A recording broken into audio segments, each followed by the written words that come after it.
Internet Studios World Headquarters in Spring, Texas, it's Barry on Deck, hosted by former ESPN Houston radio host and stand-up comedian Barry Laminack, starring Oliver the Cat.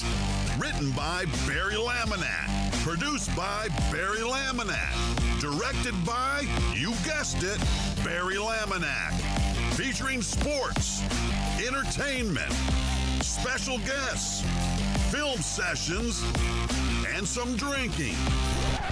Okay, a lot of drinking. Viewer discretion is advised. And now, here's your host, Barry Laminack.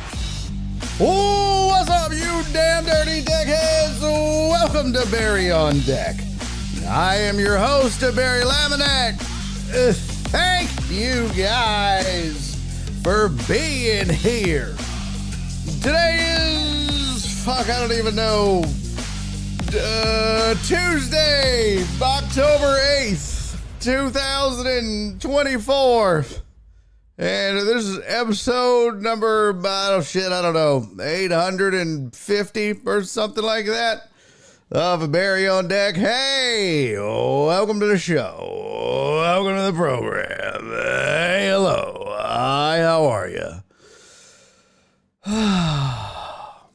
How is your day going? I hope good. I hope it's doing well. Sorry for the lateness. Excuse my tardiness. It is, I will say this time it is for a good cause. It has been very late a lot lately.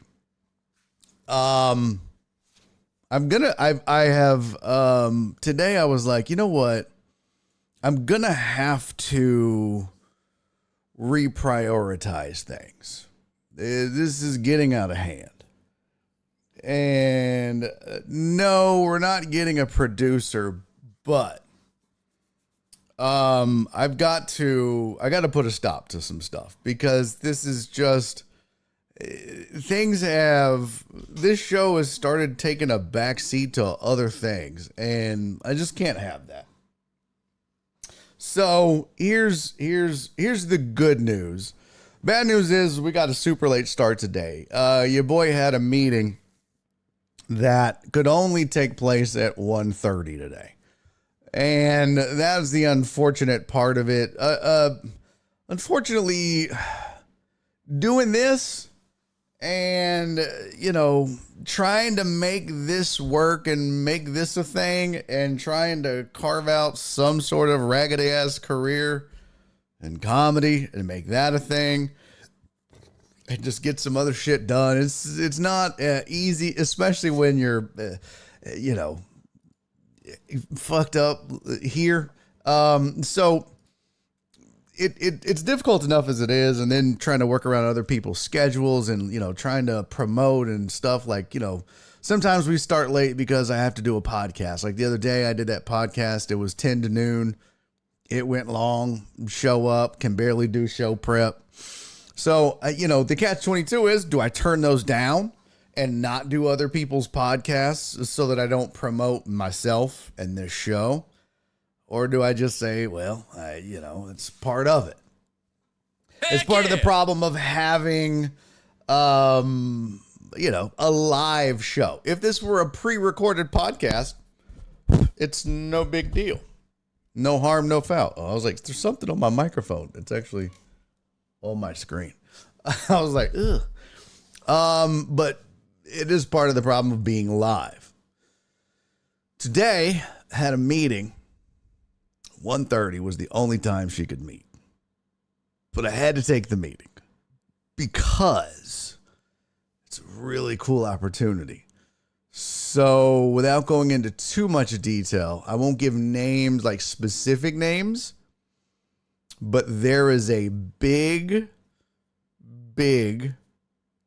time brewery in town that wants to do a comedy show with your boy. It seats 150 to 200. And they don't just want to do a show, they are considering and are very interested in bringing me in to produce shows continuously like I do for Hop Scholar. And for those of you that know me, that know what Hop Scholar means to me, it's very, very important. Hop Scholar is a big deal for me. And Hop Scholar is, was once a quarter. Now it's every other month. But it's a very important part of what I do. Both from a, comedy standpoint and a financial standpoint and a career standpoint and a booking standpoint and all these different things. And it was one of those things where it was a learning experience to learn how to produce shows. And kind of the goal long term was, once I kind of get my feet wet and learn how to do it, if I could start to establish multiple shows that I'm booking similar to Hop Scholar, man, if I could get one or two of those a month, then, or even one a month, just, whoo, it's huge. It is huge. So this was really, really important. They've already asked me to pencil in a date. They were like, they wanted to do a date. I was booked. They wanted to do another date. I was booked. They were like, all right, well, would you just pencil in this date and then meet with us and have lunch on Friday? And I was like, yep. So I'm going down and having lunch with them on Friday. We're going to tour the brewery. They're going to buy me lunch, buy me a beer.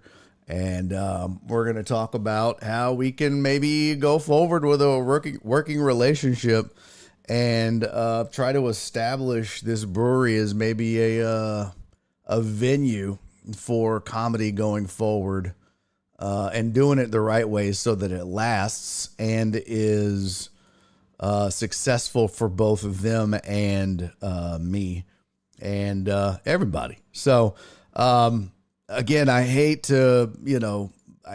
to start late and later than normal and super late. I hated to do it, but man, I mean, you just don't understand. Like, Hop Scholar is great. Hop Scholar, whenever I have a show for Hop Scholar every other month, it's just like, whew, okay. Even if I don't book a lot of comedy shows, I got some breathing room this month, man. It's great. This place seats 3 times what Hop Scholar does. I'm not saying that it would make 3 times the financial impact, but it could be double at least. So if I'm doing Hop Scholar every other month and I could get this place on every other month, I'm just like, fuck, man. I don't want to get too excited. But even if it's just a one-time thing, it's a really cool opportunity. So yeah, it's super exciting, and I'm glad I did it. I just hated that. Yeah, we ended up having to get the show this late, but so I apologize. But hey, fingers crossed. Hopefully it comes through, and you guys get to come out and enjoy a kick-ass show at a dope-ass brewery, not just once, but often here in town.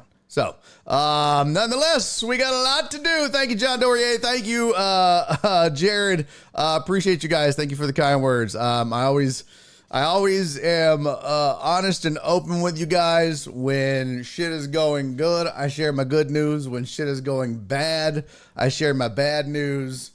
So I always try to do that, and I've always been an open book with you guys about everything. So there it is. There's the latest and greatest. Jared said, let's talk about fantasy, not because I whooped ass or anything. Yeah, no, I don't want to talk about fantasy because fuck Potch. Oh, dirty ass, thieving ass, running back, stealing ass, Potch. Oh, dirty ass, hoe ass, Potch. Thank you, Nasty Nate. And when you're just shitting, you share that too. Yes, sometimes I'm like, I have to shit. Listen, you know what? Sometimes you got to poop and it's just the wrong time. And you can't help it. So, yeah. Donna, how's your vacation going, sweetie? You guys, Donna is kicking it out in Vegas, right? At the Golden Nugget? Yes, Donna is killing it out at the Golden Nugget. Are you winning any money? Are you winning cashola, Donna?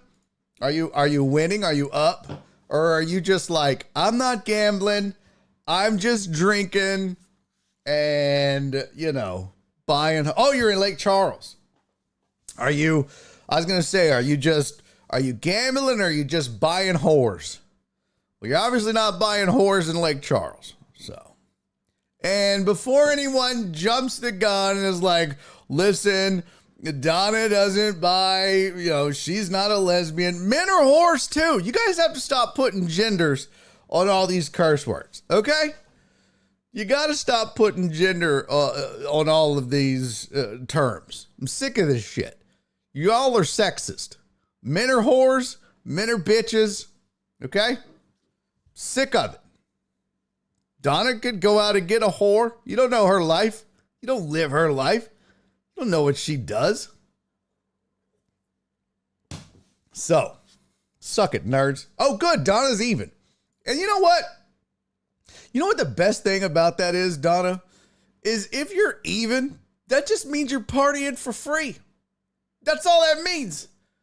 You go in, you drink a lot, you gamble a lot, you get up, you get down, you get up, you get down, but you're steady drinking, you're steady partying, you're having fun. Bam. You leave that ass even. That's a win. If you leave a gambling location even, you won. As long as you don't leave down, you win. So, Next day said, trust me, I'd be a whore if anyone wanted to have sex with me. Drinking Donna doesn't know when to cash out. Oh, that's how they get you, Donna. That's why they feed you. They feed the beast. That's how they get you. Hey, Jen, thank you for resubscribing. Jen just resubscribed for 31 months in tier 1. They've been subscribed for 32 months. God damn. It's crazy, Jen. You're a wild woman. Potch is a whore. Yes. Very much Potch is a whore. A whore-ass whore. Stupid-ass whore. If you let Total Dallas get on stage, we can bring tomatoes. I would never let you guys pelt Total Dallas with tomatoes. I would never, ever, ever, ever, ever, ever allow that to happen. All right, we got a lot to do. Tons of NFL to get to today. We have a lot to discuss in that regard. We have birthdays to get to. God, I got into it yesterday. We are arguing in the chat, and I didn't get to Dre's birthday, so we got to get to Dre's birthday today. What is it with all of the goddamn spammers coming in? It's a lot. There's just too many spammers. I got to ban all these words. I'm going to ban the word viewers. We've already had 2. Let's see. Who was the other one? Cheap viewers on, best viewers on. I'm going to Nightbot. I'm banning this fucking whatever viewers on is. Fuck y'all, man. It's like you can't get a goddamn job. You just have. I mean, does it work? That's the craziest thing. Does this actually work? Do people go, oh my God, I got to get the best viewers on? On your mom. Speaking of whores, where's Total Dallas? He's probably working, shaping, and molding the minds of our youth. Alex, what are you doing? Hanging out in Viter? I saw that in the chat earlier. Alex is in Viter. Yeah, you're just out in Viter. Just out there doing Viter things. Weird. Let's see. Spam protection. Blacklisted words. Best viewers. Best viewers. Oh, let's see. This is a list of words. You can use an asterisk as a wild card character. Test star viewers. Oh. I wonder if you have to put quotes. Let me see. All right, let's try this. Let me see if this works. Submit. Somebody try to type in best viewers in the chat and see if it works. Okay, it worked for me. See if it works for you. Somebody type in best viewers and see if it works. I lifted the ban on Rangers, by the way. Nightbot deleted. I got it.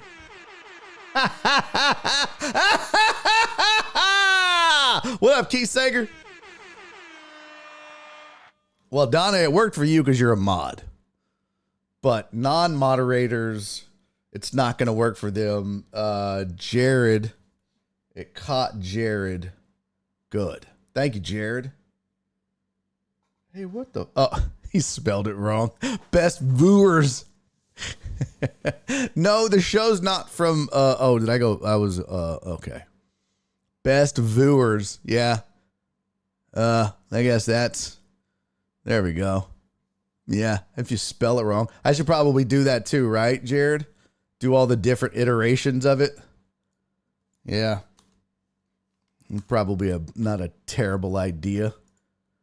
Not a terrible idea. It's, you know what's weird is you have to like make this list of words that are not allowed in the chat, and it's super creepy because you have to type out all these icky words. You have to type out the N word and the C word and all these racist words. It's God. It was It felt creepy. It felt awkward. It felt really bad. I didn't like it. I didn't like it at all. I didn't like it. But you have to do it. Oh. Uh-oh. Best viewers. I guess I should spell it. There we go. Best viewers. Oh man, it didn't save, you dirty bitch. All right. Save now, you dumb whore. I got buy followers. Gain followers. Got them all now. I just didn't have them in quotes before. A bunch of web designers pop in when posting the show.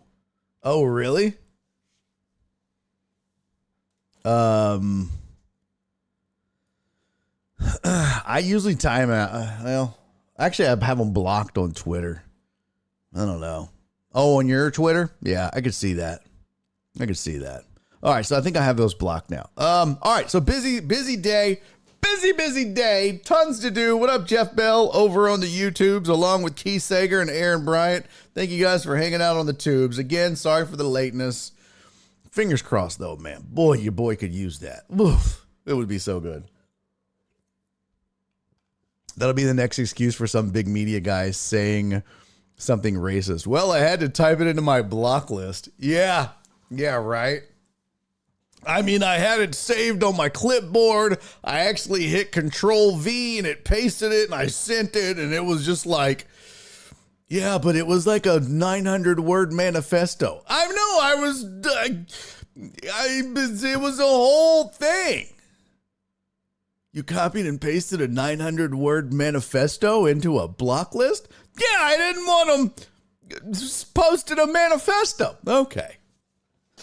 Some reason we don't believe you, David Duke. No, I'm telling you. Okay. Calm down. All right, we got a lot to get to. Fantasy, NFL injury reports, birthdays. We got 2 birthdays today. Not one, but 2. Lots of fun stuff to get to. You know what I never finished is the NFL, most annoying NFL brothers bracket. I need to get back on that too, on the Twitters. So, plenty of stuff. A couple of videos as well, including one from MLB I'll show you Manny Machado acting like an asshole. I don't know why he's got to be like this. I don't know what his problem is, but he's acting like a dick.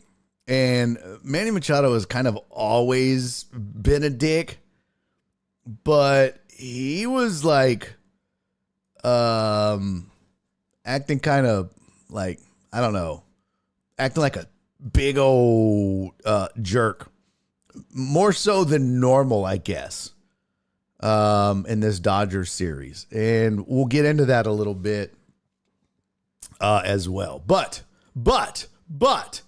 I seen him. I seen it. Heck yeah. He popped. Hey!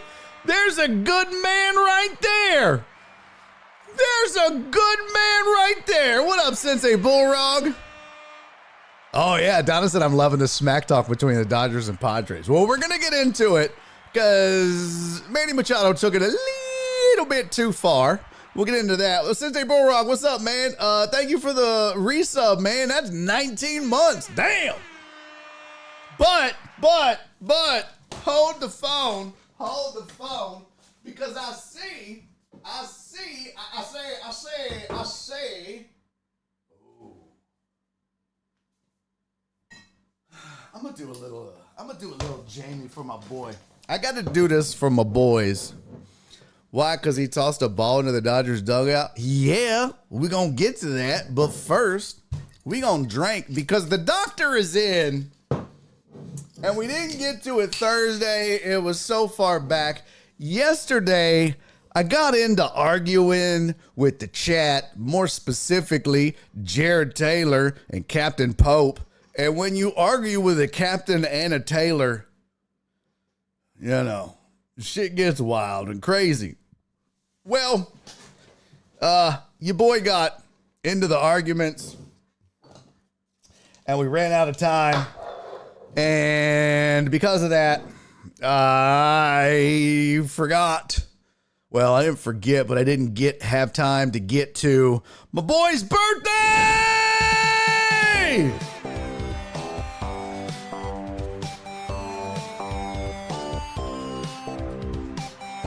Yo! Wow! Happy birthday, big dog!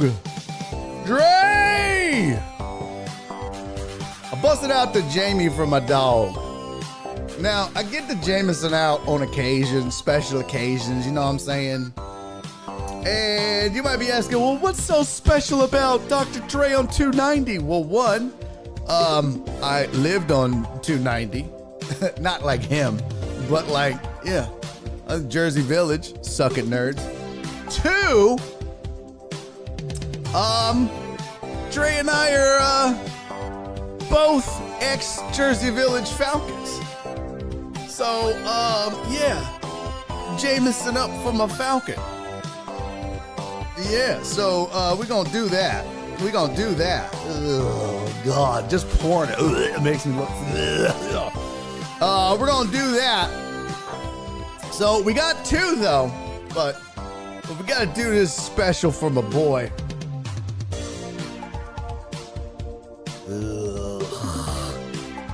Just because I forgot it. I used to live at 290 in Bingham, just down from Jersey Village. Yeah, my foster brother Dante moved back over there. But this is for my dog, my dude, Dr. Dre on 290. Homie, much love to you, man. Happy birthday to you. I hope you had a good one. I hope it was dope. I hope you got some roadhead. Not while you were driving the truck. I mean, unless, you know, safe. But I hope you got some roadhead or a hand job or, you know, whatever it is you're into. And I hope he was gentle when he did it. Brother, I love you, man. I appreciate you, homie. You've been rocking with me for a minute, and always love, man. Much love to you, homie. Happy birthday to you, Dre. Cheers, brother. Cheers.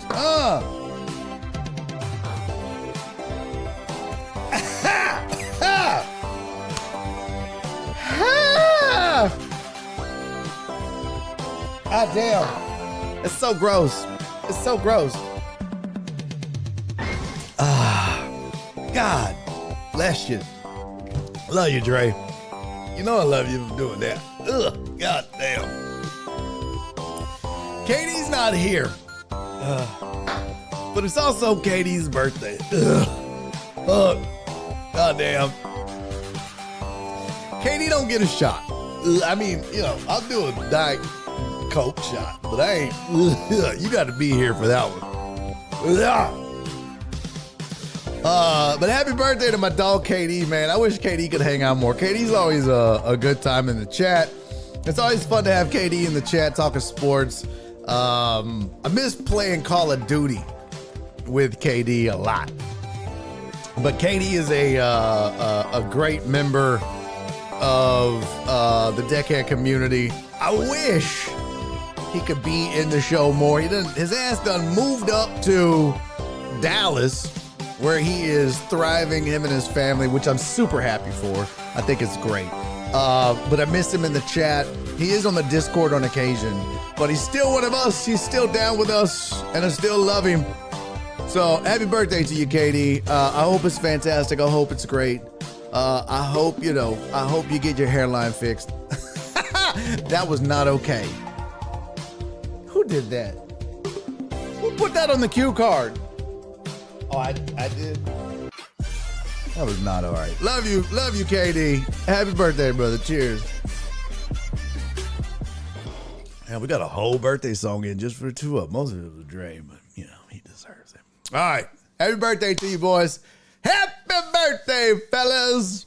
Team Libra. Psh, whatever. Psh, psh, Libras. Psh, crazy. Psh, psh, psh. Did I see Aaron used to live off of 290? Where is that? What was that? Did somebody say they lived off of? Dre giving out sample glory hole services at the truck stop. Oh, you're a jerk. Who was it that said they lived off of 290 and Bingle with where Heartthrob was? I saw somebody else say me too, Heartthrob. Oh, it was Perry. Okay. Racist. Jesus Christ. Hey, I do want to say this. I don't know. Y'all know me. I know a little bit about Libra gang, stand up. Shut up, Aaron. Sit down. Sit down. So many Libras in this bitch. Uh-oh. What is that? I got to say shout out to my boy Todd. I don't know if this is like really good or not, but he said apparently this is really, I mean, I had it was good.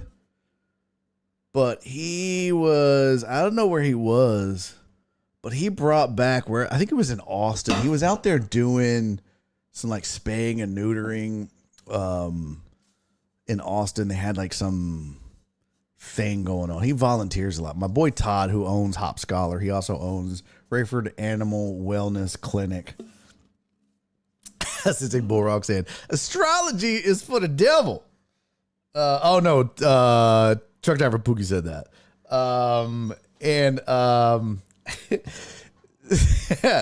Yes, it's very smooth.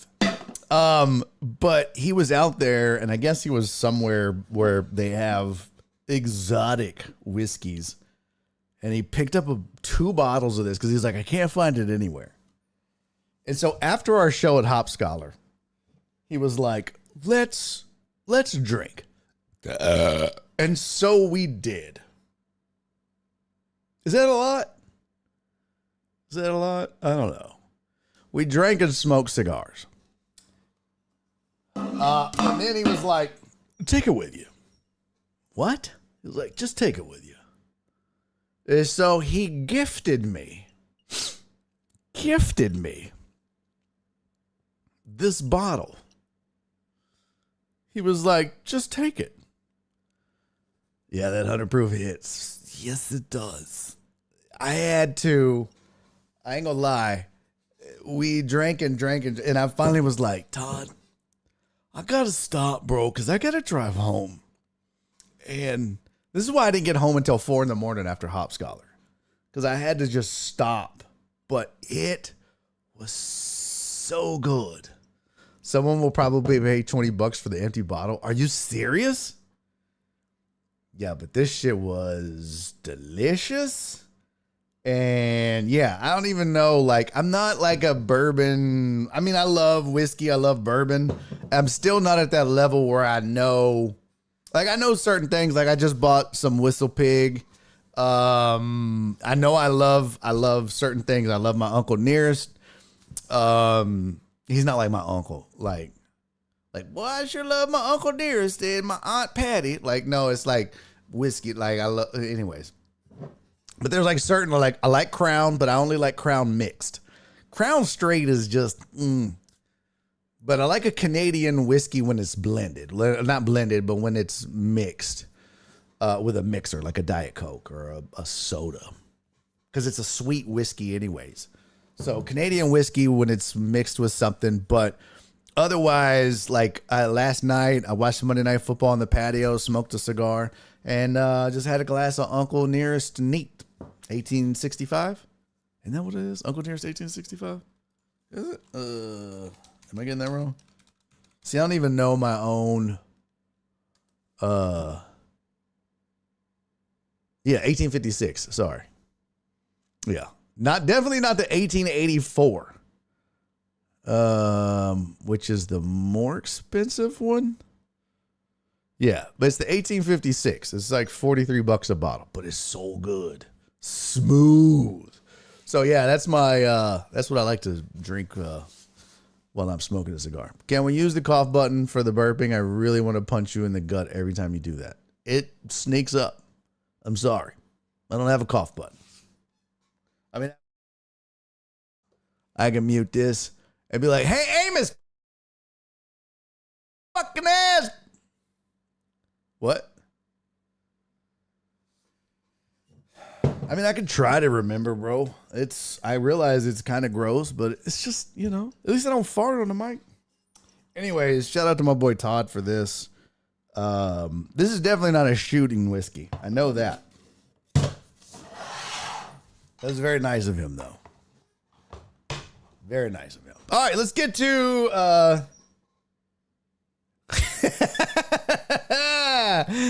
Jen said that damn Chappelle whiskey is rough, but I drink it. You went and got some? Girl, I got a bottle. I got the bottle so you and I could get together and have some. You didn't need to go buy some. Shit. I got the bottle so next time we hang out, shit.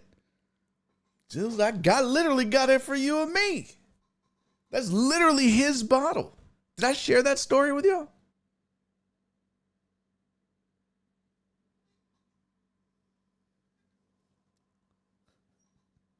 The mute button stopped working as he says, here goes the Tom Brennan apology. Did I share that story with y'all about the whiskey? How I got it out of the green room? Oh, okay. We're going to drink it. I think I did. Didn't I? I can't remember if I did or not. Anyways. I may or may not have a bottle of whiskey that was Chappelle's bottle of whiskey from the night he opened the club here in town. I might have that. I may have gotten it from the green room.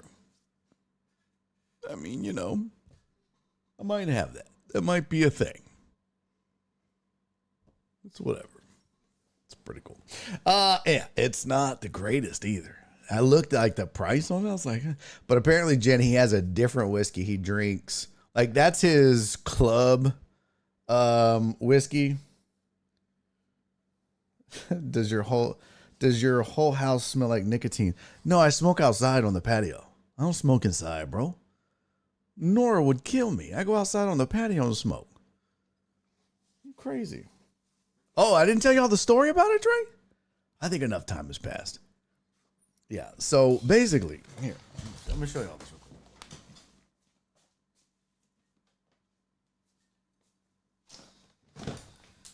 quick. Uh-oh. was weird. Oh, no. From the bottle coming from Chappelle. Okay, so I didn't tell y'all. I thought I told y'all the story.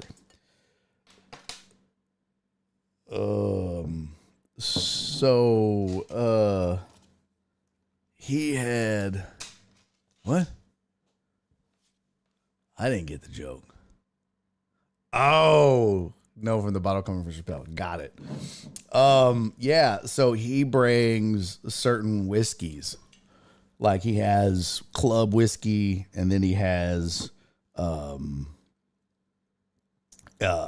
his so he has like certain whiskeys, right? So he'll have like a club whiskey.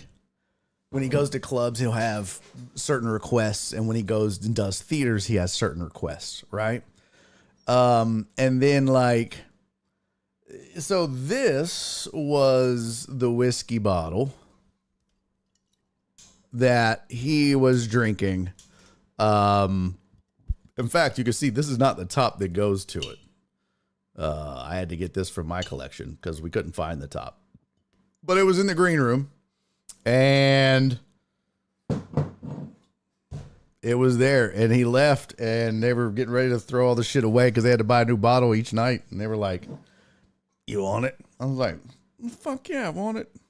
Yeah, I'll take it." Because it's funny because I wasn't even going to go back there, but Jen goes, "I really want to know what whiskey he was drinking," because he kept drinking it all night. I was like, "I got you, pimp. I'll just go back there and look." And so I just went back there. And I was like, "Hey, what whiskey was Dave drinking?" They were like, "I don't know, come look." And so I went in the back and took a picture. I was like, This is what he was drinking." She goes, "Oh, okay, bet." And then we were back there, and they had this whole spread and all this food, and they were like, "You want some?" I was like, "Nah." It was like a whole charcuterie board. I was like, "Nah, I don't want none of that." And then somebody goes, "You want that whiskey?" I was like, "Yeah. Sure. Fuck it. Why not?" And you know, I haven't even tried it yet. I guess I should. Let's try it. I haven't tried it yet. Dave Chappelle's a chain smoker. I can't trust his palate. So it is Toki Suntory whiskey from the founding house of Japanese whiskey, established in 1923. Yeah, haven't even tried it yet. I feel like I need to clean this out. Like, rinse it. It's harsh. Hey, what up, Matty T? Let me go rinse this out real quick. I don't want to taint it with some Jameson. Let me go run some water through this real quick. Hold on. I'll be right back. Don't go anywhere. I'll be right back.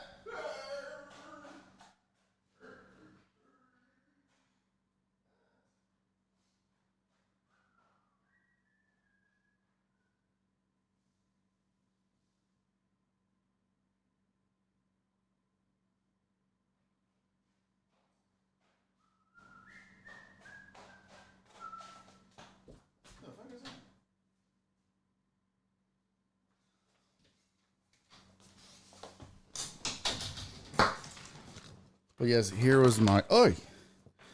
This was the pass that they gave me from Live Nation to be able to go all weekend. Instead of needing a ticket, Live Nation was just like, "Nah, you're family now. You're one of us. Here's a pass." Which didn't suck. So I'm pairing that, or I'm keeping that with the bottle. Yeah, so that's my... As a comedy guy, obviously with Chappelle being the GOAT, it doesn't suck to have a bottle of whiskey from Dave Chappelle along with the pass for the grand opening of the club that you got to see him perform live at. So, pretty cool. All right, I'm not going to pour much of this. I just did a shot at Jamie. I just have a wee skosh. Woo-hoo, boy. Wow. Woo-wee. Woo. Is my door open? I'm hearing an echo out there. God damn. It's That's about 88 octane. Whew. Trying to, what I'm getting.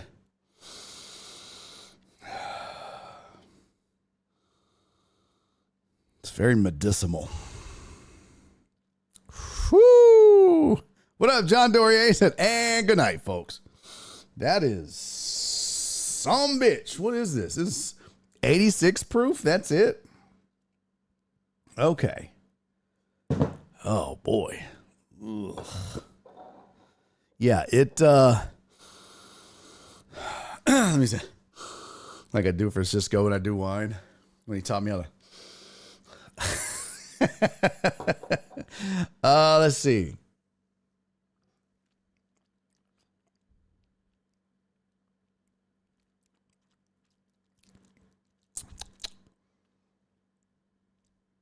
It's not that bad. Not that bad at all.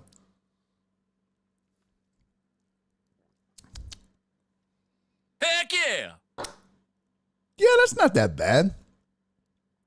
It's not, oh gosh. It's not great. But it's not. Yeah, you know what? It's got a very, it very much is like the, yeah, I was going to say, Jared, you know what it is? Like the note I'm getting is it's kind of like when I did this with Christopher Hart as far as notes. I'm kind of getting chloroseptic. It's medicinal, just like on the nose. I'm getting chloroseptic. Kind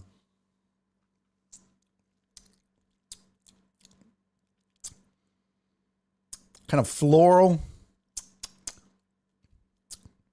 I mean, it's not.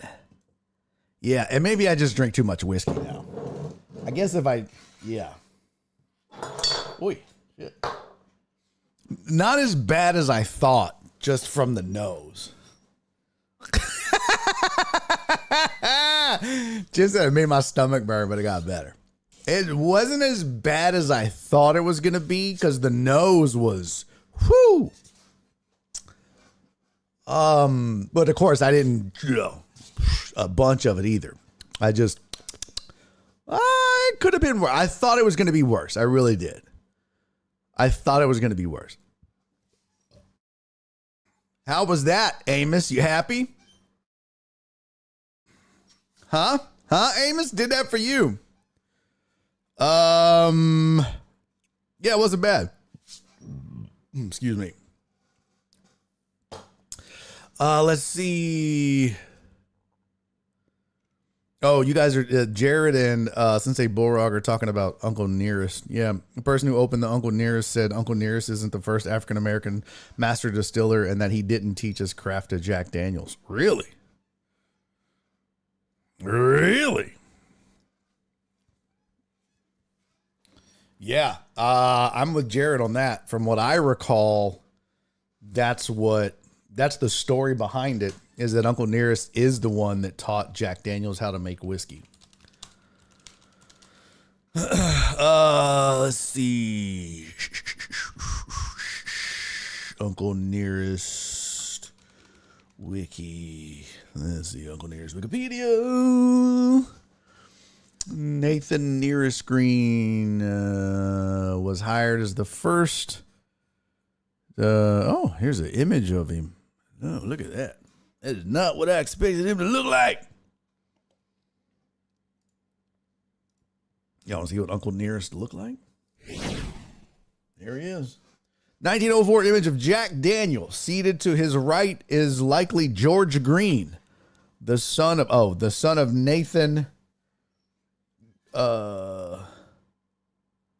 Nearest Green. There is no known photograph of Nearest Green. Well, which one is Jack Daniels? I want to see what Jack Daniels looks like. Historic image of Jack Daniels seated next to George Green. I'm guessing. Oh, so that's George Green. Has to be. So that's Jack Daniels. Or Jack Daniel. And that is George Green. Okay. Got it. There you go.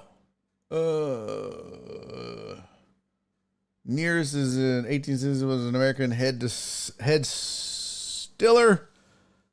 referred to as a master distiller. Sometime in the 1850s, when Jack Daniel was a child, he went to work for Dan Call.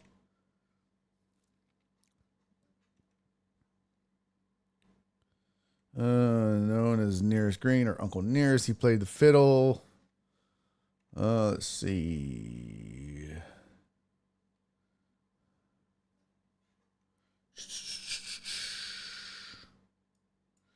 In August 2017, Brown-Forman Corporation, which owns the Jack Daniel's distillery and brand, officially recognized Green as its first head stiller, now called Master Stiller, and added him to the company's website.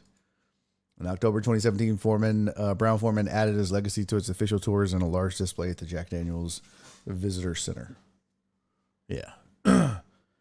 Uncle Nearest Inc. created a whiskey honoring the legacy of Nearest Green, debuting the Uncle Nearest 1856 Premium. It was created by working with two Tennessee distillers, but not Jack Daniel's. Yeah, there you go. He's the first black master distiller. Yep.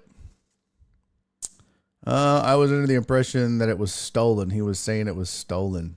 He was teaching me something new. Oh. Yeah, the smell is what I made the face on. Yeah. It does look like a photo from the movie Life, though, Dallas. Total Dallas. That is facts. That's hilarious. So there you go. That's pretty interesting. All right, let's get into it, folks. We got some sports to talk about. Yeah. And I know that because, one, I had never tried Uncle Nearest, nor had I even heard about it until I started working at the Houston Whiskey Social. And Matty T, thanks again for subscribing, buddy. 27 months. Y'all put some respect on Matty T's name. Since a Bullrog resubscribed for 19 months, Matty T's in the building to resubscribe. Yeah, I learned about Uncle Nearest at the Houston Whiskey Social. And if you're a whiskey fan, or you love whiskey, or you just like whiskey, I highly recommend you make it a night and go. I work the door every year. I clear my schedule. My buddy Christopher Hart is the main guy behind the Houston Whiskey Social, and it's grown. If you're not familiar with it, it's the coolest thing. It started off as just a bunch of people getting together and drinking and enjoying whiskey and learning about whiskey. It started off as like 15 people. And now it's grown to like 2,000. They have booths, and it's just this huge thing. And let's see. I mean, it is ginormous. Ginormous. Let me see if I can find photos. Oh, here's a good photo of a photo. Here's a good photo. It is a photo. They have so many booths. So many booths. And then they go around, and Christopher Hart's like a rock star. Oh, there's some Whistle Pig. Delicious. I just had me some piggyback. I just bought some piggyback. But they go around. Christopher Hart will go around with some old ass expensive bottles of rare whiskeys and just like pop the top, and just whoever's around, he'll start pouring them a pour. It's pretty dope. It's a really cool. They have a cigar bar outside. You can just sit out and smoke. It's the fucking coolest night, man. I want to show you a photo of the whole kit and caboodle. Let's see, where is this photo? Here it is. This is what it looks like. This is bananas. This is I think this was the last one. Let's see. If you're into whiskey, you got to go to this. You just got to go at least once. Look at that. That was the Houston Whiskey Social. And I have worked the door since, gosh, I want to say the last 3 years, I think. Because he's like, I just need someone at the door that's funny and smiles and greets people. And so I just kind of, hey, what's up, y'all? Welcome to the Wisdom Social. Got your passes, got your tickets there. Lines over there. They'll check you in. Come on in. And that's it. That's my job. And then just make sure people have wristbands when they come in and out. But it's a rocking good time. And there's so many booths and just shit to do and drinks and like it's insane. So if you get a chance and you like whiskey, you definitely need to go. Tickets are on sale now, I do believe. For 2024. Let's see. Dance party to end alls. What?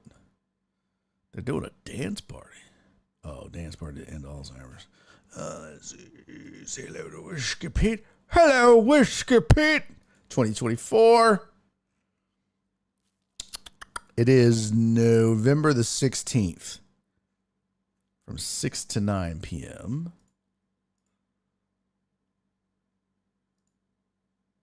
Yep. And, oh, excuse me. Let's see, where are the tickets?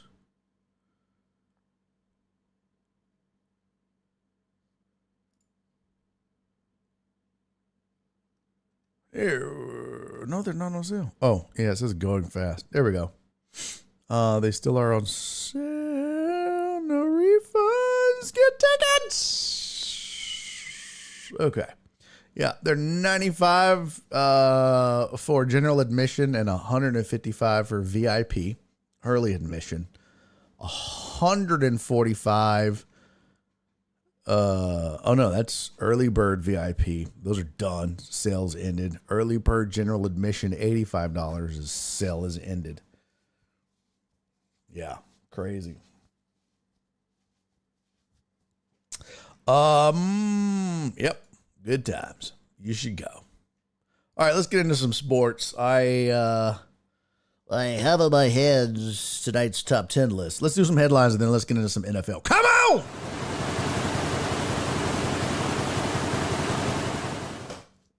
All right, there's sports headlines for the day. What the heck is that? There we go. Here's sports headlines for the day. If you missed it last night, Monday Night Foosball. Well, first and foremost, Chiefs got a win. It wasn't pretty. They sucked ass in the red zone. But more importantly, if you're a Saints fan, and we have a bunch of them on this show, Derek Carr injured his oblique, left early, and now he couldn't even come back. They said there just wasn't enough time to get a shot, to do anything, so they're going to get an MRI and see how he's doing going forward. But Saints lose. Carr's oblique is in question, and we'll see where he's at going forward. I haven't seen an update. Let me see. Teams. Let's see if there has been an update. Saints. Injuries. Questionable. Carr sat out Monday. Or said after Monday's loss to the Chiefs that he plans to undergo an MRI on his left oblique Tuesday. All right, so there you go.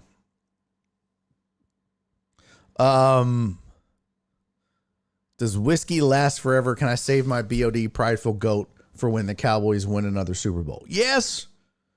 Yes. Whiskey does last. It doesn't go bad. So as long as you leave as long as you don't open it and leave the cap off. So you definitely want to if you open it, you want to have a cork on it or something like that. Just leave the cap on and you're good. There was a football game last night. I was watching WNBA playoff action. Oh, Lord Jesus. Lord Jesus. They'll have a chance after Jerry passes. That's funny. So yeah, Derek Carr's oblique in question. Not good, man. Derek Carr was killing it for that Saints team, which, by the way, Saints started off killing it. Beat Carolina, beat Dallas, but all of a sudden, Don't know what happened. That offense, we were all like, oh, man, look at this offense. And now all of a sudden they're 2-3 after starting 2-0. My underarm is itching like crazy. What the fuck is going on over here? I don't know, Saints fan, you tell me. What's going on with this team? They start off 2-0, put up 47 and 44. Now, granted, Carolina is just trash. Dallas's defense we thought was good. We thought. And that was on the road. That was in Dallas. I don't know what that was about. Nasty Nate said Derek Carr went back to being Derek Carr. I mean, Derek Carr had 200 passing yards in game one in Carolina. He's had 200, 243, 142, 239, and then he got injured last night and had 165. I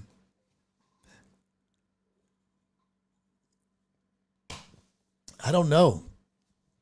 But it's not the same offense, you know? And part of it makes me think, is all it took was 2 weeks for the league to go, oh, okay. Yeah, we kind of figured out the West Coast offense, and this is just a different version of it, so here's how we'll beat you.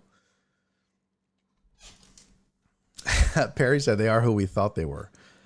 I'm telling you what, though, man, 47 and 44?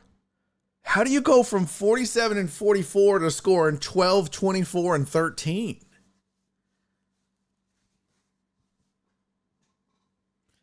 They scored 47 in game one, and then in games 3 and 4 and 5, they score 2, 3, 4, 49 combined in the last 3 games. Hey, what up, Jesus? Good to see you, brother. They score 47 points in one game and then 49 in the last 3 games combined. What has happened? Have they run into some killer defenses? I mean, I don't think that's the case. Let me pull up the stats on all the defenses in the league. Team defenses. Boy, look at them Texans. Come on, baby. Let's see. They played Philly. They scored 12 points against Philly. Where's Philly's defense ranked? Ugh. Bottom 1, 2, 3, 4, 5, 6. 6th worst defense in the league is Philly. Oh, let's see. No, points allowed. Let me see. Let me go points allowed. Philly is not that bad. 1, 2, 3, 4, 5, 6, 7, 8, 9, 10. 11th worst. Atlanta. They scored 24 against Atlanta. And they are 13th worst. And Kansas City, they only mustered 13, but yeah, the Chiefs have a good defense. 1, 2, 3, 4, 5, 6th best scoring defense. They're on their 3rd center. That'll work. That'll do it. Mash unit. Okay. I made a last-second call yesterday to drop Carr from my team and added Justin Fields. It worked. There you go. I mean, look, man, that's you played 2 bad defenses and a good one and totaled 49 points. Now, you know, and look, you've given up 15, 26, and 26. You've given up 26 points back to back. And again,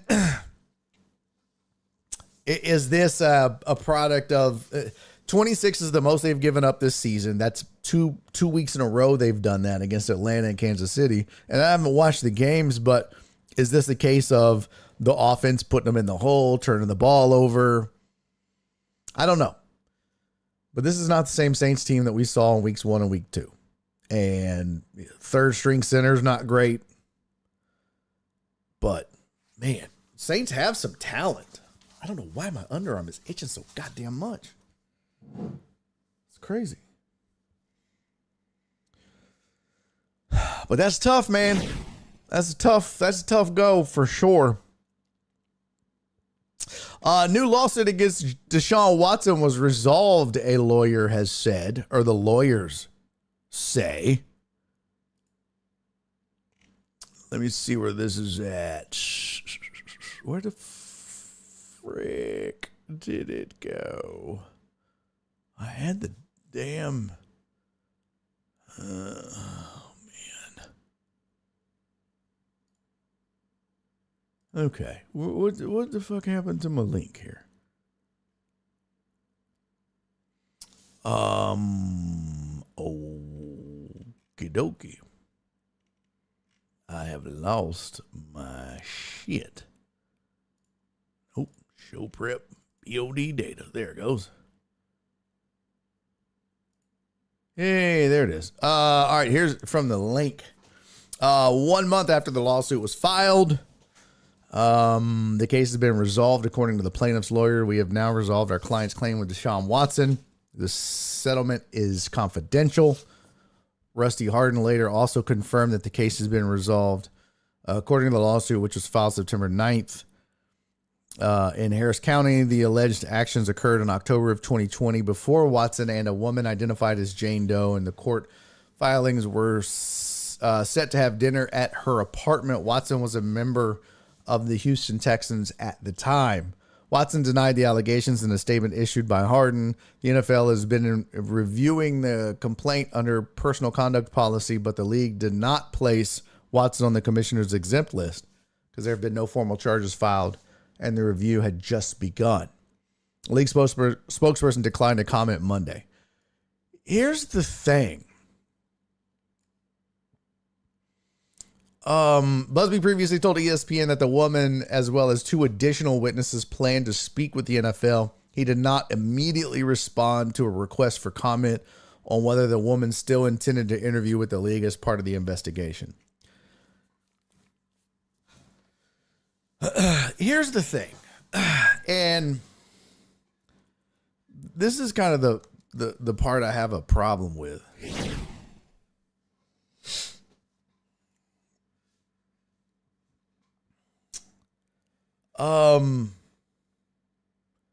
It's like this comes up again. They settle. It goes away. And the league says, well, no charges were filed. There's nothing. So we're not going to pursue it any further. We're not going to look into it because no charges were filed or nothing ever came of it. Yeah, nothing ever came of it because he has enough money to throw at this woman and say, hey, just go away. Just here's enough money to be set for the rest of your life. Here's $1 million, $2 million, $4 million. Here's enough for you and enough for Rusty Hardin to leave me the fuck alone. Don't ruin my life. Shut the fuck up. Go away. Make this go away. I'll see you down the road. Bye-bye. And when that happens, they get the opportunity to say, okay, if you take the money, though, can't talk to the NFL, can't say anything publicly, non-disclosures, everything's hush-hush, no words can be spoken going forward. Everything is zip it after that. So you can't say shit. Oh, shit, almost knocked my drink over. And then the NFL goes, well, nothing ever came of it, so we're not going to look into it. And that's the part of this that I have the problem with is it's like, man, you got to kind of, how do you not look into this any further? We don't give a fuck what you settled on. We want to know why it came forward in the first place. We're going to do our own investigation. What you did in the court of law, it means nothing to us. We want to know what the fuck, why did she come forward? What was the reason? What evidence was she going to bring forth? We want to see it. Like, that's what I think the NFL needs to do, should do, is responsible for doing, but won't do. And that's a problem. But they don't want to do it. Because if they do it and they find out that he's a deviant and he's a miscreant and he's guilty of sexual assault, well, now it looks bad. So they would rather just go, oh, settled. If it's settled, we're settled. If y'all are good, we're good. Bye. Next. Anybody else fuck up some shit? Who's next? Would you just settle the motherfuckers on the court then? Huh? I mean, that's the message you send. It's just a bad look. I don't know.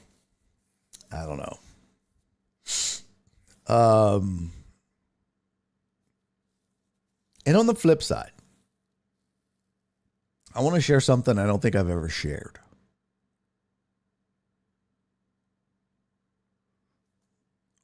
On the flip side. Now, this is very personal.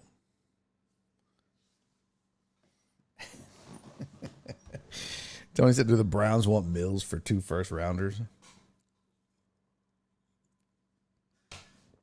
I want to share something with you. I said all that. Where there's smoke, there's fire.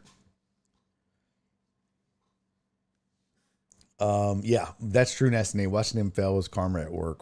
100%. Titan Hugo said, Puff Daddy's in jail. Why isn't Watson? I'm pretty sure Diddy can settle with a lot of these people. Well, the difference is, Titan Hugo, the difference is that a lot of these people are coming forward with criminal charges against Puffy. Nobody has come forward with criminal charges against Deshaun. It has all been civil and only civil charges. And that's the problem. No one bothered to try to press criminal charges against Deshaun, which is why some people are like, but why didn't you? Well, listen, you can't tell people how to act. I know women who have been sexually assaulted that did not want to go to the police. They have their reasons. And in their minds, it's valid and justified, and it's not worth it to them. The scrutiny, the blowback, the whatever they, in their minds, it's just not worth it. So, now that many people not coming forward is wild to me. I mean, he's either the luckiest dude in the world or the victim of the largest witch hunt in history. Or a little bit of both. But I will say this. I have come on this show. We have talked about Believe All Women. I've had a woman on this show from Bay Area Turning Point back when this all went down.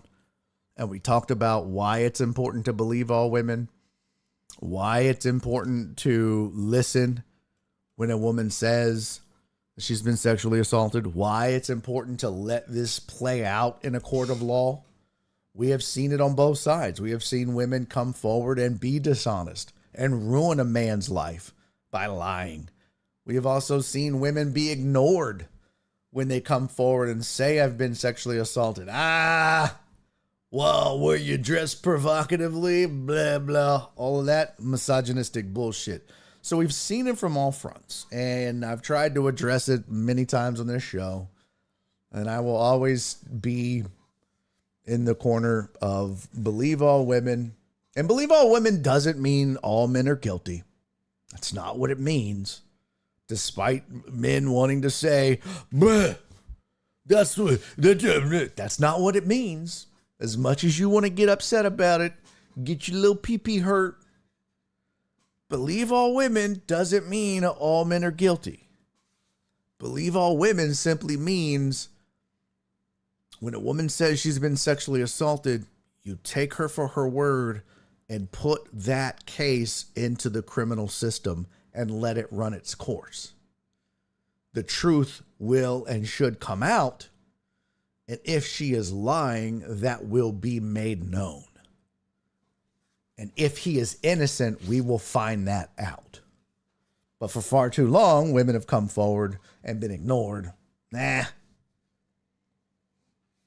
So, what does Flip say recently? I don't know what that means. I don't understand what that means. I say all that to say this. I want to share with you a personal story about Deshaun Watson. Some insight. As you know, my former barber was, it maybe still is, his barber.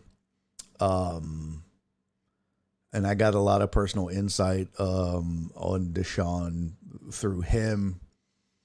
And, you know, Deshaun, from everything that I gathered and everything that was told to me, he was steadfast in his denial. And did he, you know, was he maybe into some weird shit or some kinky shit, freaky shit? Yes, according to him. But did he ever sexually assault anybody? No, according to him. And he stood by that in private. But I can take that a step further and tell you this. I have a family member. I'm not going to say names. I'm not going to say who specifically. But I have a family member who dated Deshaun for a brief time. I have never shared this before until now, October 8th, 2024. I kept it under wraps, didn't really say much. I didn't want it to sway anything one way or the other. We're pretty far past the story now, except for a trickling here and there of these incidents. But I was steadfast in my assertion. And, you know, look, Deshaun was really nice to this show. He signed football for us, and he was great for our streamathon and all of those things. He was very kind and generous with his time and for those things. And then all this stuff happened, and I still was very much believe all women. And I think it was very known. You can go back and watch. I was not in Deshaun's corner on this. Not in the least. Not at all. But I will say this because I think the truth matters, and I think that you have to hear all sides of this.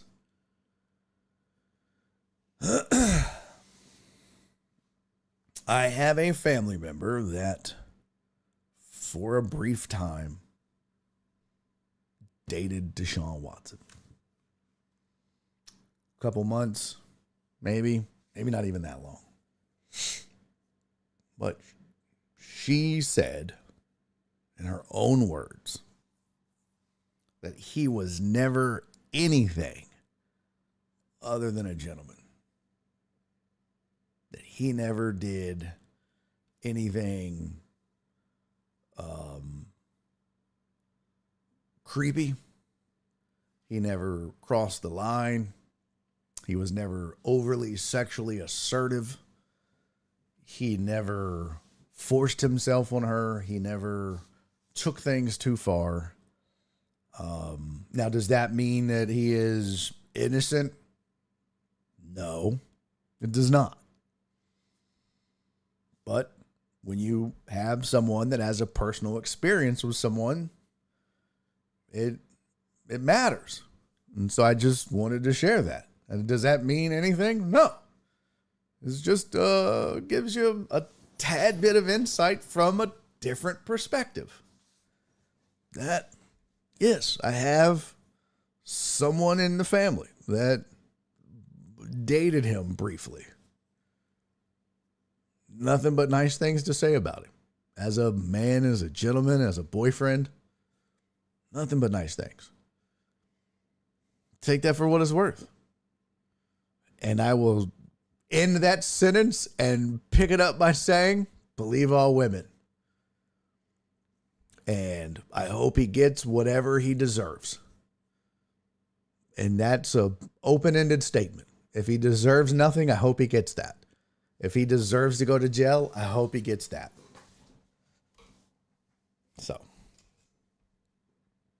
if they raided Deshaun's house like they did with P. Diddy, would they find thousands of miniature towels in his bathroom? They're called washcloths or face towels. We all have them. That's a ridiculous quote, Nasty Nate. Amos said, I just don't trust Tony Busby. He's sued Watson, Travis Scott, now Diddy. I'm not saying he has an agenda, but I mean, that's certainly one way to look at it. That is absolutely one way to look at it. And I thought the same thing when I saw him come forward with victims of P. Diddy. I thought, that's interesting. But, Amos, another way to look at that is he also gives a voice to the voiceless. It's like if you got in a wreck and you got hit by, I don't know, the biggest trucking company in the world. It's you versus them. Who do you think is going to win? So you go to Jim Adler. Oh, fucking Jim Adler. Ugh. Well, for all his pomp and circumstance and all his commercials and terrible acting and everything else, he does do one thing. He gives you a voice and he gives you a chance against those big trucking companies or whoever. And he probably gets way more money than he should. But he gives you a voice. And if you think about it, even if Jim Adler gets 80% of your settlement and you only get 20, if he gets you $1 million, what were you going to get on your own? Were you going to get $200,000 out of him? Probably not. They were probably going to give you $50,000 in some medical coverage for a year. And you were like, well, okay. But if he got you $1 million and you kept 800,000 and you keep 200,000 and he got your medical bills covered for 5 years, that's huge.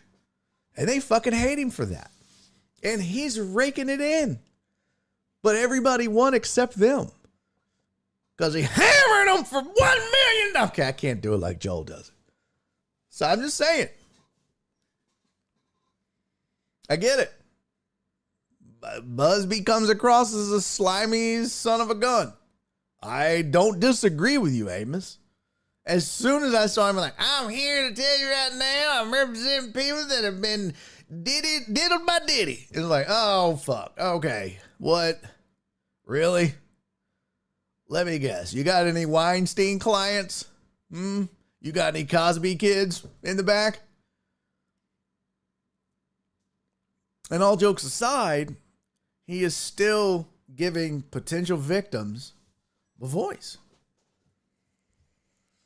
Because it's a slippery slope, Amos. It's a very slippery slope. You can say, they're all full of shit. But what if they're not? What if they're not? See, that's the thing that people don't get. You can't just say, no, they're lying. That's a judgment call.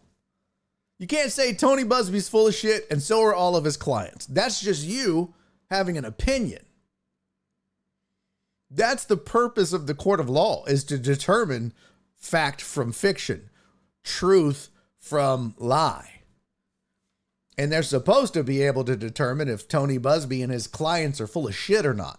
And I promise you, when people like Deshaun settle, whether it is 100% factual, 80%, or 50%, where there's smoke, there's fire. Because if it was zero, they're not settling. But if there's something to it, they just want it to go away. If there is 0% fact, fuck that dog. I'm fighting till the end. And I believe anybody with the amount of money that somebody like Deshaun Watson has would feel the same way and be the same way. But if there's the chance that it's true, or you maybe did some of it, but you didn't do all of it, but you can't really prove that you didn't do all of it, but they got proof that you did do some of it, fuck it, just make it go away, dog. Because I can't prove that I didn't do all of it, but they can prove that I did do some of it, and this is just not a good look. I promise I didn't do all of it, but I literally kind of did do some of it. Like, you see what I'm saying? Like, it just, yeah. I mean, if it's zero, I'm in till the end. Anything more than that, how much you want, bro? I just need this to go away. And so again, where there's smoke, there's fire. And so all these settlements, that speaks volumes. You know who doesn't settle? People that don't have a reason to settle. And you know who doesn't plead guilty? People that ain't guilty. So, I don't know. That's just my opinion. It's just my naive, dumbass opinion.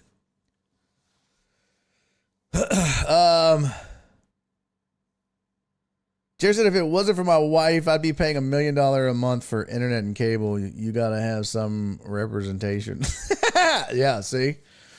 I've seen Tony in court trying to sue a company for clients who were completely at fault and didn't follow OSHA guidelines. Once they found out I knew that, they kicked me out of that jury pool quick. Yeah, of course. Yeah, of course. But that's just how that works. That's just how that works. Because you're biased one way or the other. That's just that's jury selection. Yeah. And you also,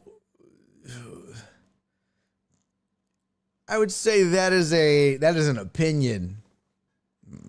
My guess is you probably had an opinion on it more so than actual fact. So when you get opinionated like that, they're not going to let you be a juror. Yep. And P. Dubs is right. And Rusty Harden is on the other side going, yeah, buddy. Yep. Rusty Harden is laughing all the way to the bank. Yeah, keep settling, dog. Let's just make it go away, Deshaun. I'm with you, Amos. I hate the people who sue because they spilled hot coffee on themselves, but unfortunately, that's America. That is true, Jared. That is true. This is where we live. Rich people settle all the time. They rather have their time and life back than the money. Nope.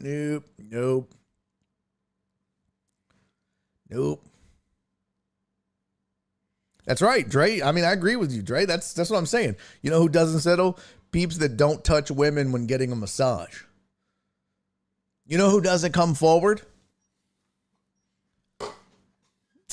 I mean, like, I'm sure there are greedy ass women out there who see as an opportunity. 40 of them? 40? What? That seems excessive. That seems like a lot. 15, 10. I can see a conspiracy. Okay, we got to get to our fantasy. because we have, I don't want to do this, but we have fantasy football scores to discuss. Here you go. Here's your fantasy football Barry on Deck Fantasy League scores for week 5. Here's League 1 for you.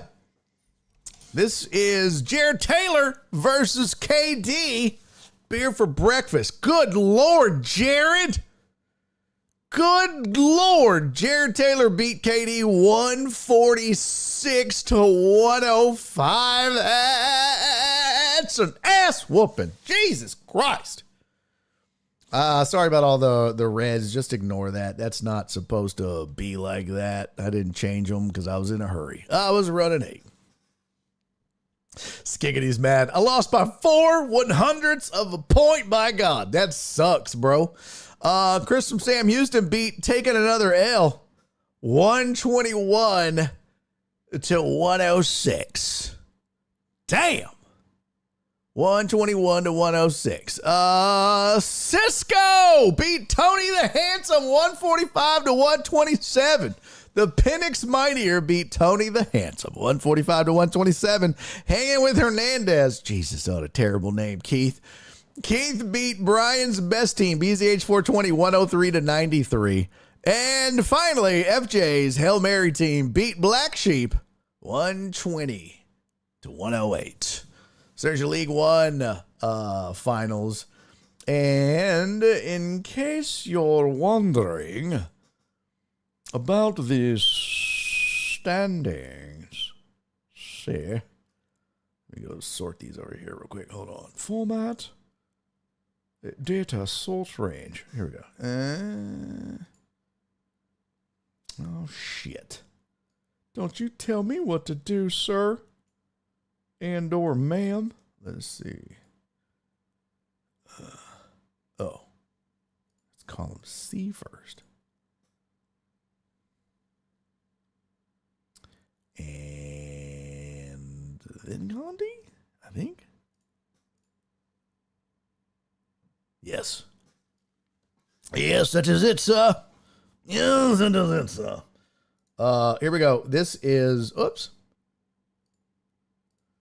Here's the standings in that league. League 1, that is. Oh, what the hell was that? What the fuck was that?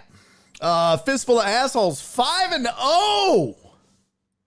Fistful of Assholes is 5-0. Some of my bitch. BZH 420, Black Sheep, Jared Taylor, and Keith are all 3-2. There's their odds to make the playoffs. BZH 420, 42%. Actually, Keith has the best odds at 3-2 to make it at 59%. Jared Taylor's second best odds at 52%. Tony, Cisco, and FJ are all 2-3. And then bringing up the rears, Christian Alonso and KD.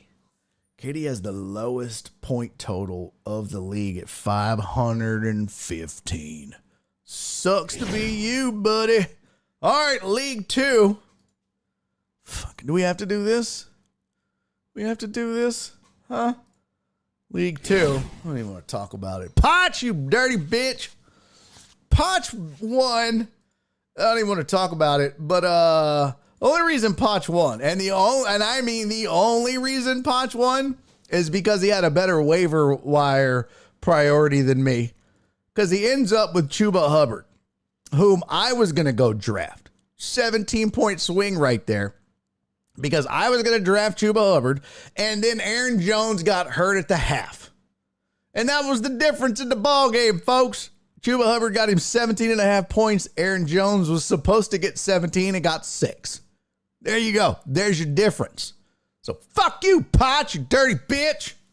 Anyways, Potch stupid ass won 134 to 106. Fucking nerd. Real. Lisa's back on top. What the fuck is this? What is this? Oh, there we go. Lisa is back on top. She won. She beat SVG. Shut up, Tony. Lisa beat SVG, saw 141 to 109. Lisa didn't lose by that much. I mean, almost. Shut up! Josh, 713 Hooligan beats Cece 149 to 98. Cece is having a tough go of it the whole year long. She is not having good fantasy. Neither am I, I'll be honest. I'm not having good fantasy either. But you know what? I am hanging in there. It's whatever. Jenny's mom beat Alex Villanueva 131 to 99. You lost to Jenny's mom. Her team is awful. Don't tell her I said that. Please don't tell her I said that, because then I'll never hear the end of it. Jenny's mom beat Alex Villanueva.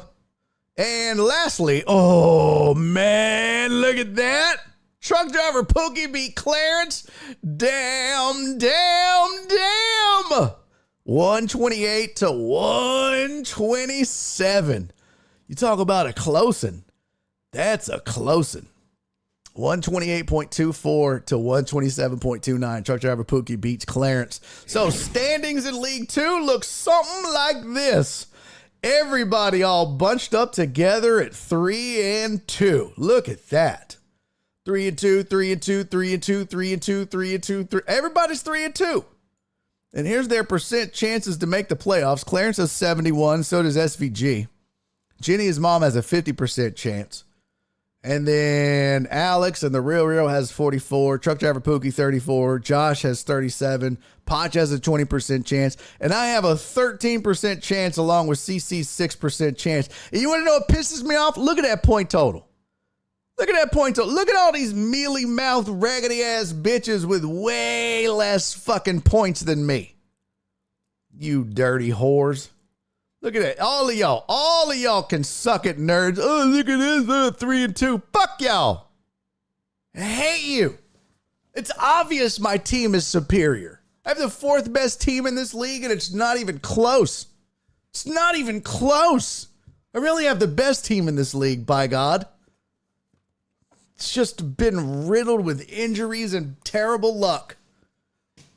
And you can all kiss my ass, okay? I hate you. All of you. God. Fuck. Hold on, I'm trying to sort this other league out real quick here. Okay.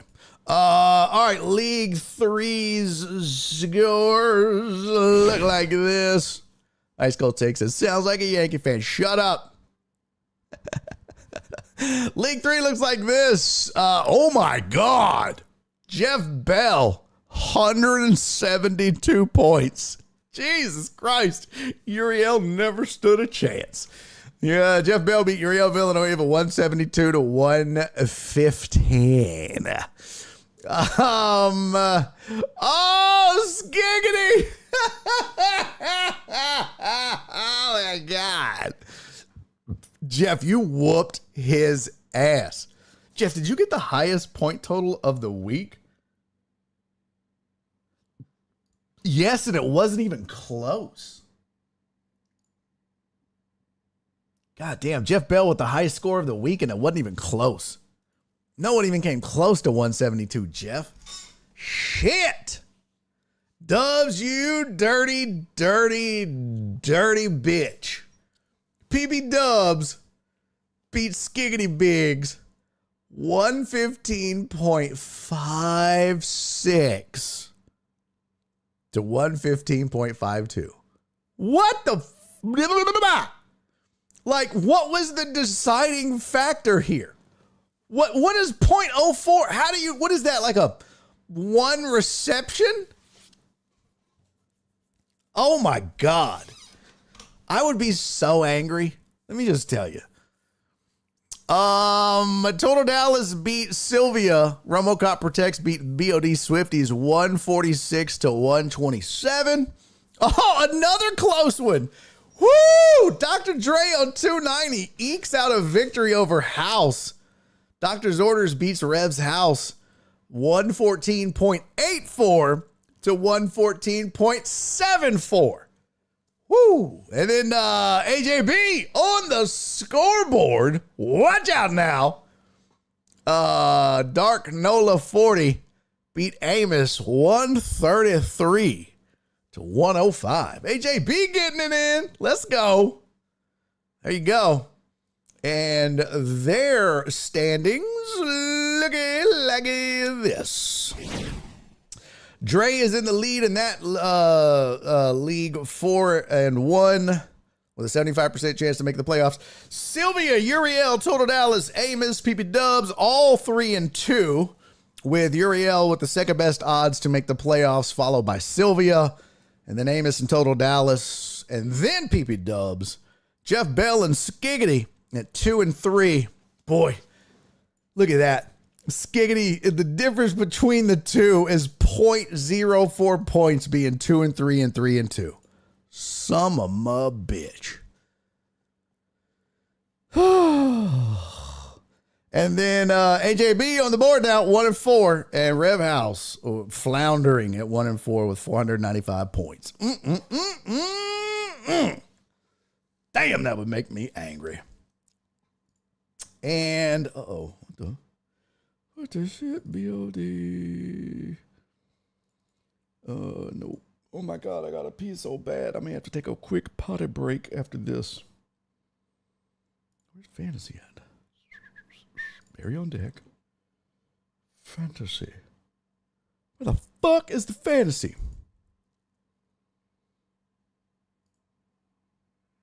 Show stuff. Fantasy. 2024. League 4. There we go. Oh, good. Okay. And lastly, League 4. There we go. League 4 shapes up like this. Hold on. Perry with 129 points beat up on Jen. 129 to 93. Mark, you don't go around beating up on Jesus, bro. Mark beat Jesus 144 to 100. Spoon, the Big Yetis beat up on Eric's excellent team 158 to 117. I miss Eric Resendez. I wish he came around more. The Unseasoned Heathens, Heartthrob, 126 points, put a whooping on Lil Uzi. Lil Steven Usyk. Joe Pro's Buffalo, 126 to 118. And last but not leastly, Danny Dan. Disorganized Disasters, 139.3 to Team Punishment's Titan Hugo's team, 113. So, your winners in that league, Perry, Mark G, Spoon, Heartthrob, and Dandy Dan. Heartthrob said, thank you, Justin Fields. Man, if you're thanking Justin Fields for a dub, count yourself lucky. Here's how League 4 shapes out right now. Chi-Town Swifties, Mark G is in first place at 5-0. And then you got Perry. What? Perry's sitting in second place. Perry was talking all that noise. Ooh. Perry's 4-1. Joe Pro and Titan Hugo sitting at 3-2. And then Spoon, Heartthrob, Dandy Dan, Jen, and Jesus all waiting in the wings. I mean, it's a one game swing right here. Look, I mean, top 4 make the playoffs. So anything could happen. Don't let this 21% fool you here. That don't mean shit. I mean, Eric's kind of out of it at this point, if we're being honest. But all these cats right here are in it. Mark's pretty much got it on lock. Perry's probably making it, but these last 2 spots are up for grabs. Up for grabs. So, good luck, everybody. Good luck. That's good shit right there. All right, let me take a quick break. Let me go pee. When I come back, we're going to talk some NFL action. I got some injury updates for you. We'll do that. Maybe we'll get into some videos and some MLB as well. Quick break. Quick PP time break, and I'll be right back. Joe Pro! Joe Bro, thank you for this resubscribing for 23 months, good sir. This was a rough bye week. Shit, Jen, who you talking to? Girl, you should have seen my bench. I had an all-pro bench. Shit, my bench, I had Jahmyr Gibbs on the bench. I had, It was rough for me. Yeah, Jahmyr Gibbs, Sam Laporta, Jalen Hurts. And then I got beat out for Chuba Hubbard because old raggedy-ass Ponch. Yeah, that was a tough one for me, too. All right, let's take a quick break. I'm going to go pee. I'll be right back. We'll talk some NFL, thoughts on the Texans and everybody else. And if you have questions about your team or my thoughts on it, I'll give you that as well. Don't go anywhere. This is Barry on Deck. I'm your host, Barry Laminack. Stick around, bitches. We got about 30 minutes left of the show. Be right back right after this.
Back to the last whatever of Barry on Deck. I'm your host, Barry Laminack. There you go. Stick around to the break.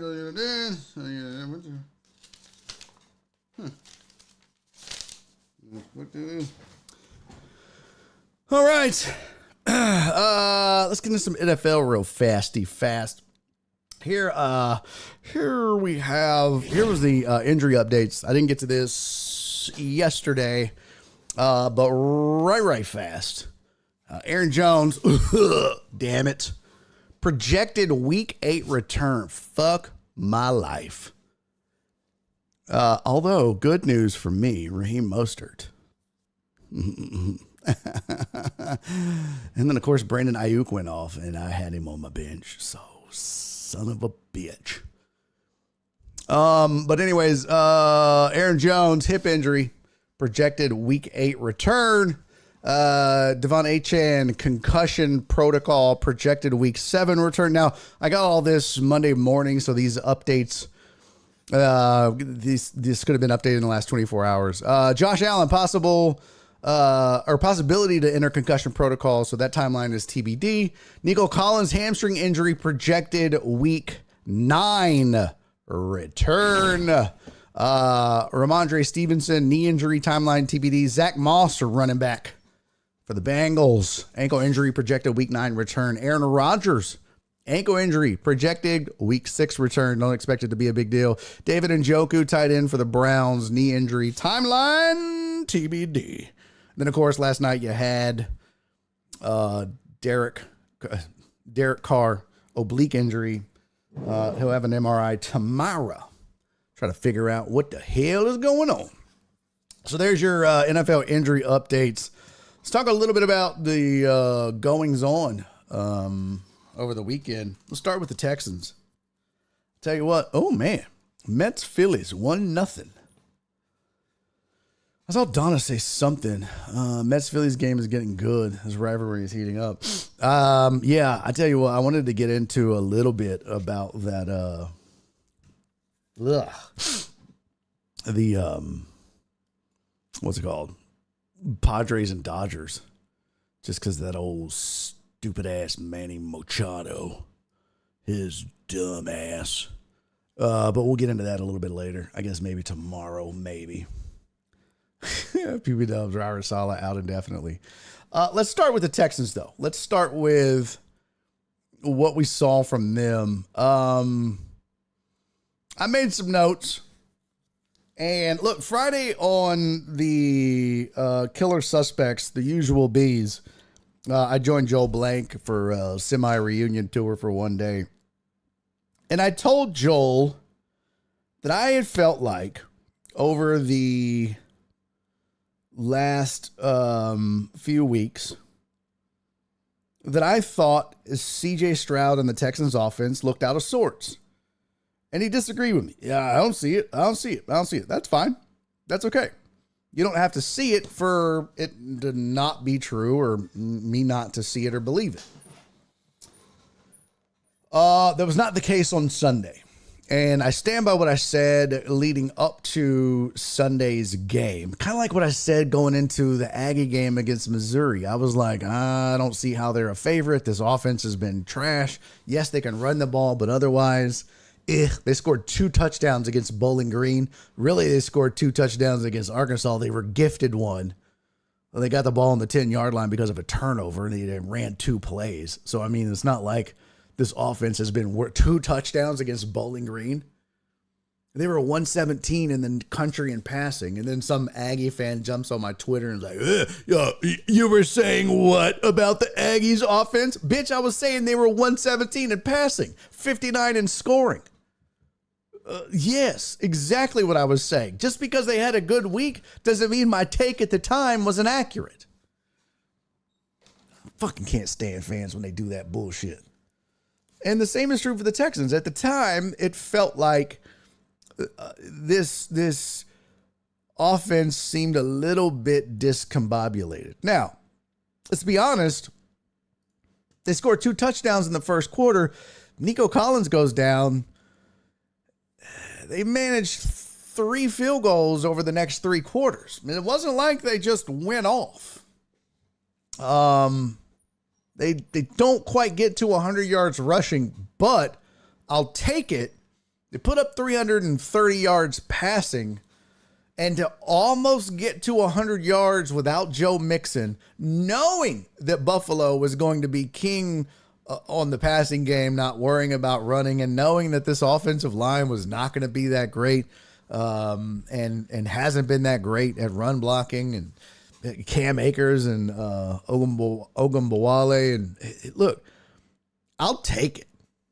Okay, I'll take that kind of performance. You lost, quite frankly, what might be one of the 1 or 2 best receivers in football in Nico Collins right now for the vast majority of the game. After they hit that big long touchdown, that big chunk play, I mean, that was it. Nico Collins had 2 receptions on 2 targets for 78 yards and a touchdown. 67-yard bomb. Looked amazing. Pulls up, lame. Goes to the blue tent, out for the game. But then the game plan kind of changes. Stephon Diggs is reliable. Ogunbowale becomes a player in the passing game as well. He had 7 targets for 57 yards. Don't sleep on that. Don't sleep on that. Because look, when you can't necessarily run the ball, you can throw screen passes and, short passes, and those are just as good as run plays. So I like it.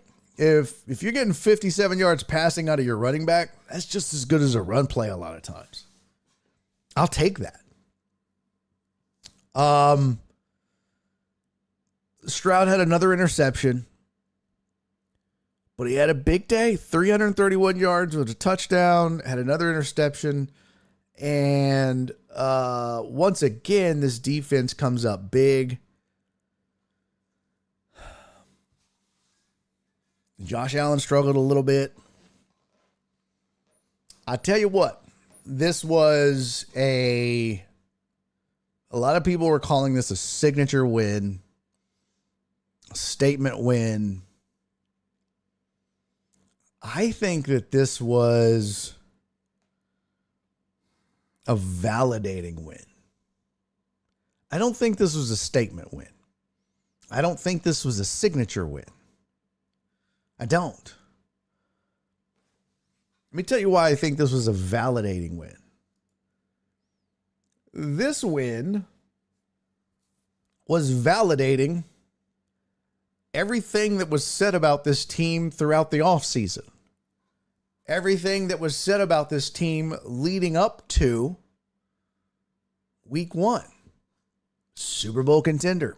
One of the best teams in the AFC. Watch out. This team is legit. They're deep. They have weapons all over.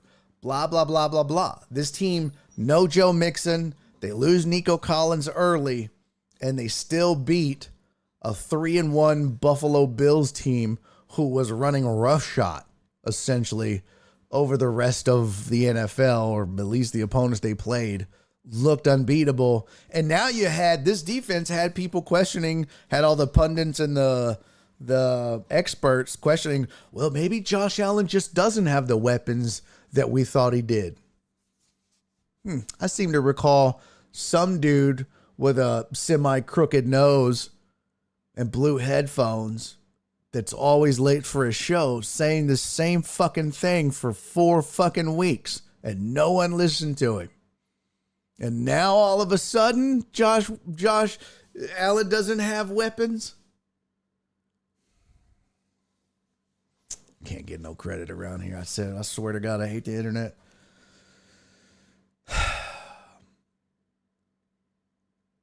It's amazing what a good defense will do, right? Now,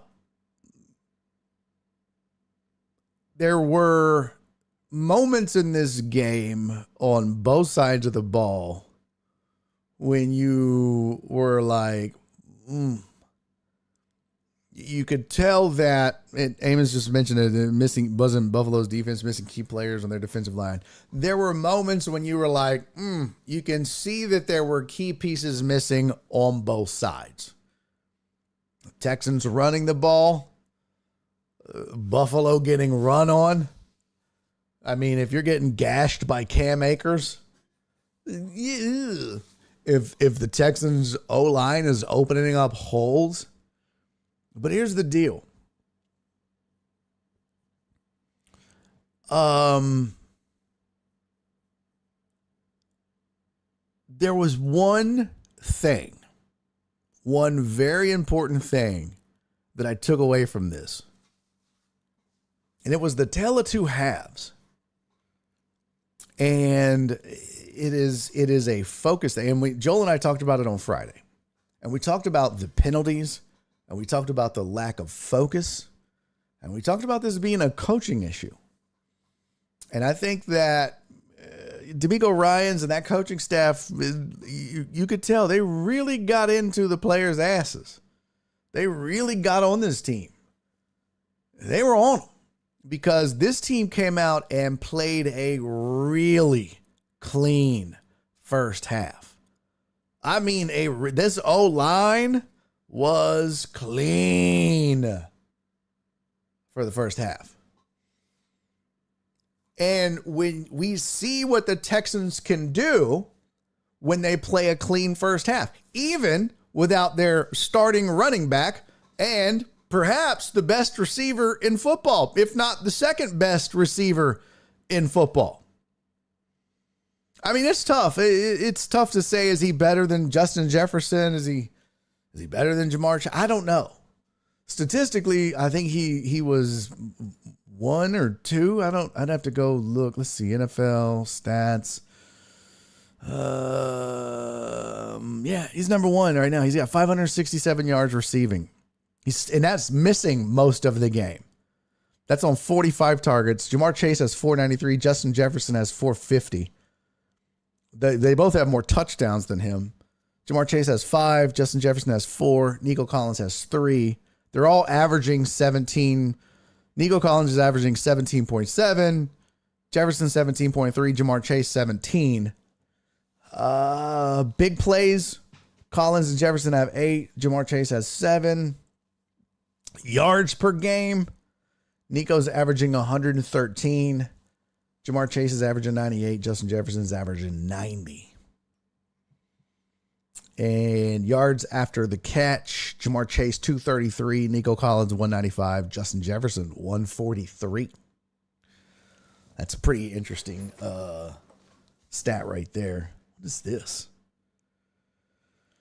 Oh, first downs. Nico Collins 27. Jamar Chase 20, Justin Jefferson 18. That's pretty clutch. So, yeah, Nico Collins, certainly one of the 3 best receivers in football. But who would have thunk it? But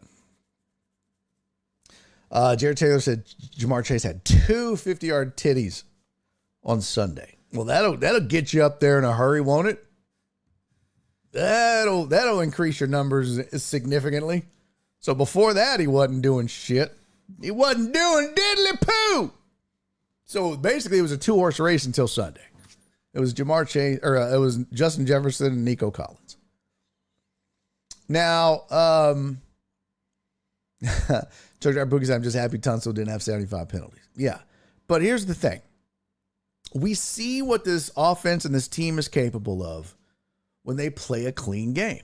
They're capable of putting up 34 points. They scored 17 in the first half. They scored 14 in the first quarter. They got an extra field goal in the second. They put up 17 on Buffalo, who, let's see, stats, team, defense, points per game.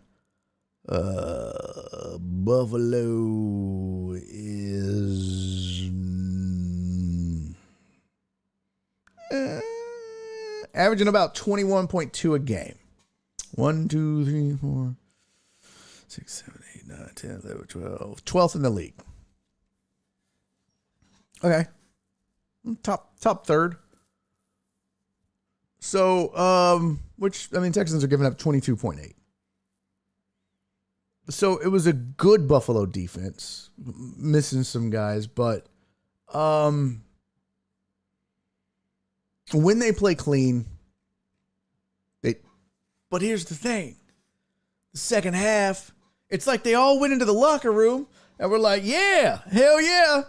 Woo. All right. We proved we can not make penalties. Let's go out and get lackadaisical. Or however the hell that chick said it. And they just came out and didn't give a fuck. And started getting penalties again. And it was a goddamn mess. And sure as shit, they score 6 points in the second half. They don't play a clean game. And it's literally flipped. The only difference being Buffalo only scored 3 in the first half. They scored 17 in the second half. So you see, it goes down to, Joe Pro says, Church Puka Stadium went nuts with that last field goal. They literally needed a last second field goal. Props to CJ Stroud. Had the cool, calm, and collective. That dude's the shit, man. But props to Kaimi Fairbairn. He has turned into one hell of a reliable kicker. Especially from distance. 59. What? Like it's nothing. Josh Allen was 9 of 30 for 131 yards. That's crazy. That's crazy. I mean, Buffalo did have 150 yards rushing. But that just goes to show you that what weapons? What weapons? I don't know. James Cook had 82 yards rushing. He gashed him a little. But it just wasn't a clean game. The Texans end up with 7 penalties for 65 yards. I'd love to see a breakdown. How many was in the first half versus the second half?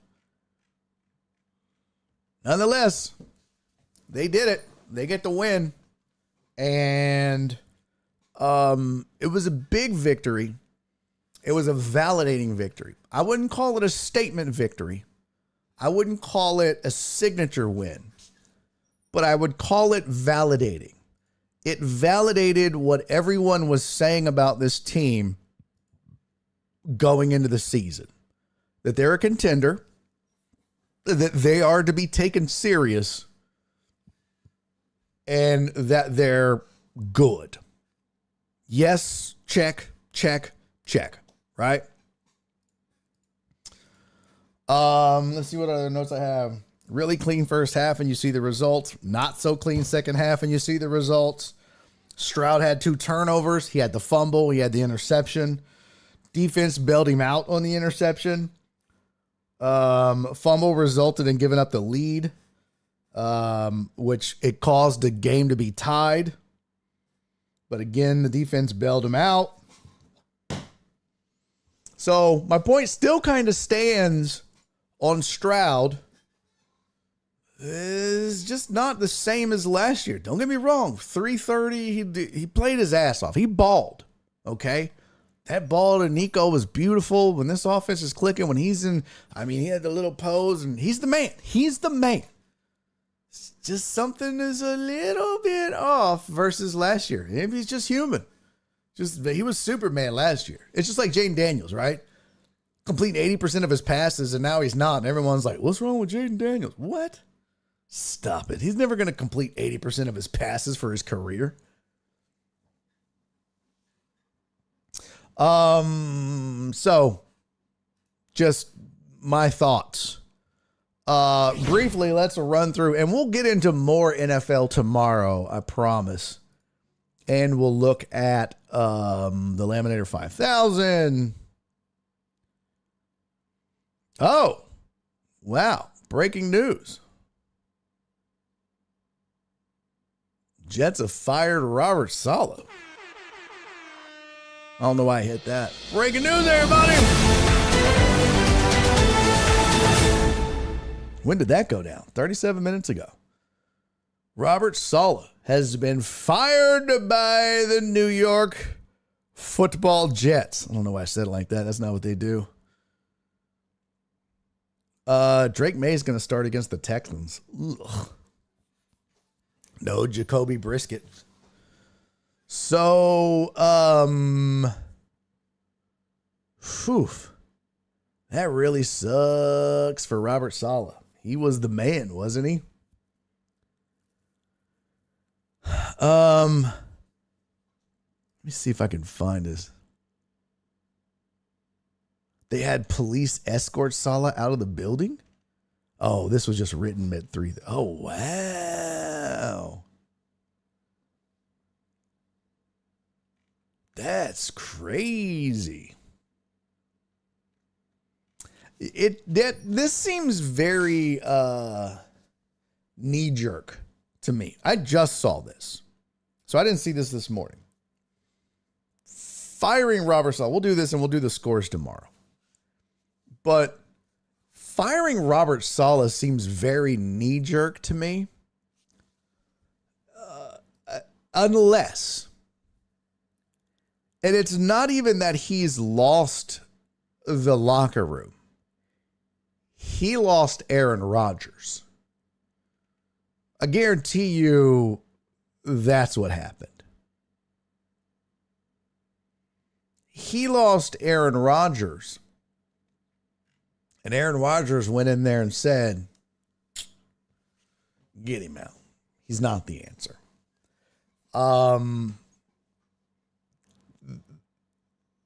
That's how this stuff goes. Unless I'm, oh, look, yeah, apparently there was a confrontation after the press conference on Sunday. Between who? God, I need to see this. What?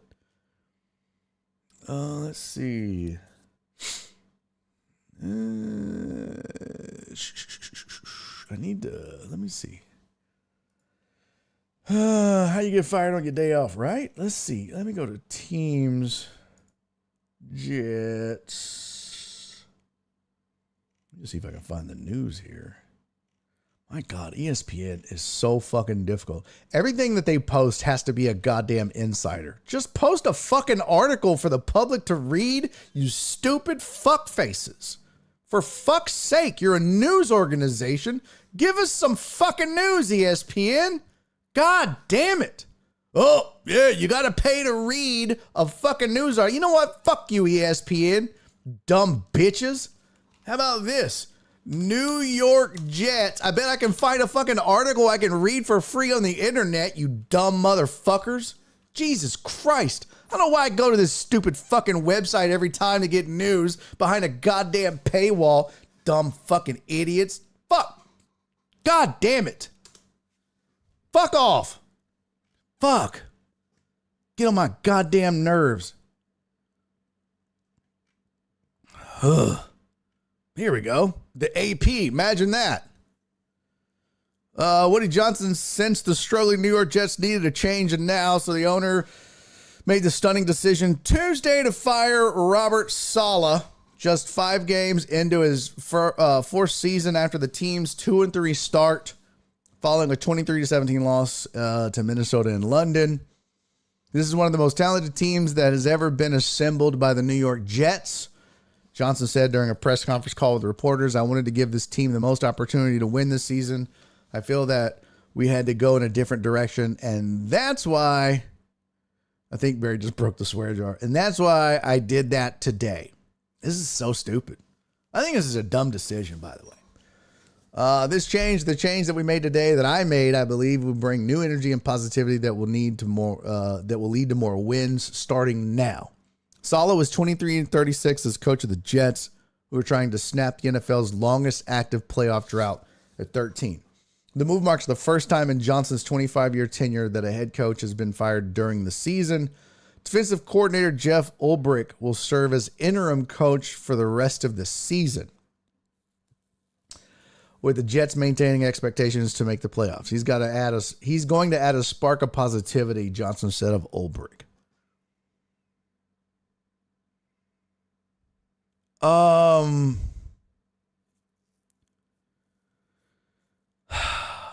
This, to me, I don't see anything about a confrontation. Surprising move came a day after Salah said he was confident Aaron Rodgers and the Jets will be able to turn things around after losing 2 straight, including falling the undefeated Minnesota Vikings.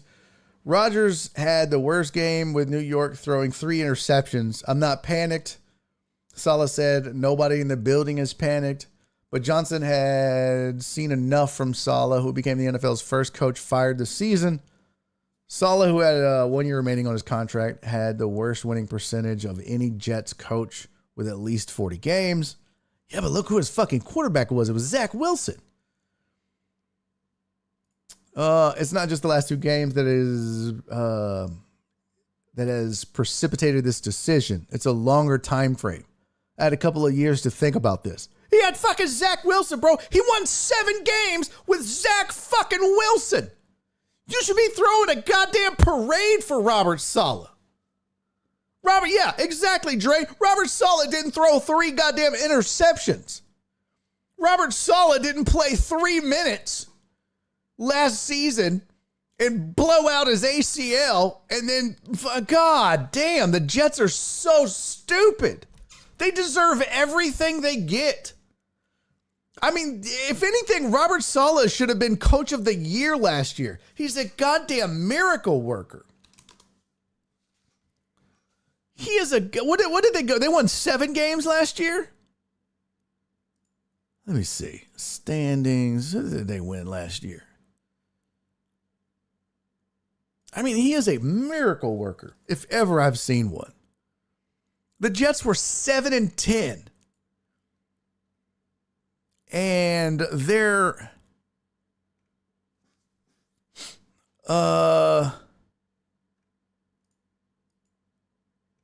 yeah. Their quarterbacks last year were Zach Wilson, Trevor Siemian, and Tim Boyle. What? Fucking what? And they won 7 games with that threesome. With that trio. They won how? How, Sway? Those 3 haven't won 7 games total in their life before that year. Oh my God. Bro, combined those 3 threw 11 touchdowns and 15 interceptions, and they still managed to win 7 games. Bro, that's just crazy, man.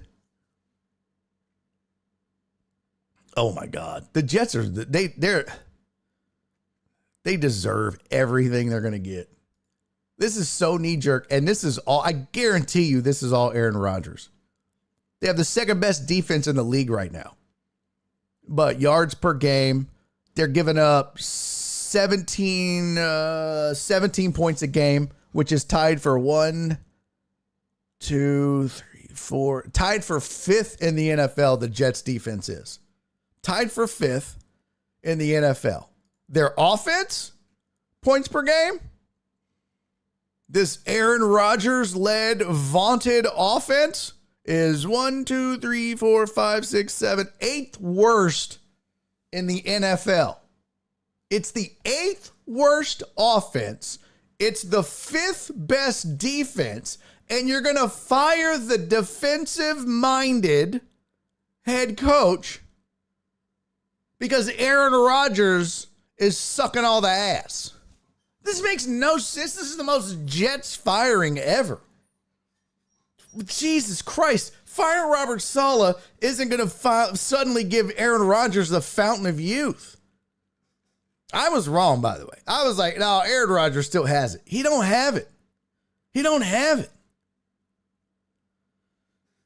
Oh, my God. Bro, this is crazy. Last year, by the way, 2023 regular season, the Jets scoring offense was the 4th worst in football at 15.8 points a game. Their defense was 1, 2, 3, 4, 5, 6, 7, 8, 9, 10, 11, 12th best. Giving up 20.9 points a game. 0.1 points behind the Texans.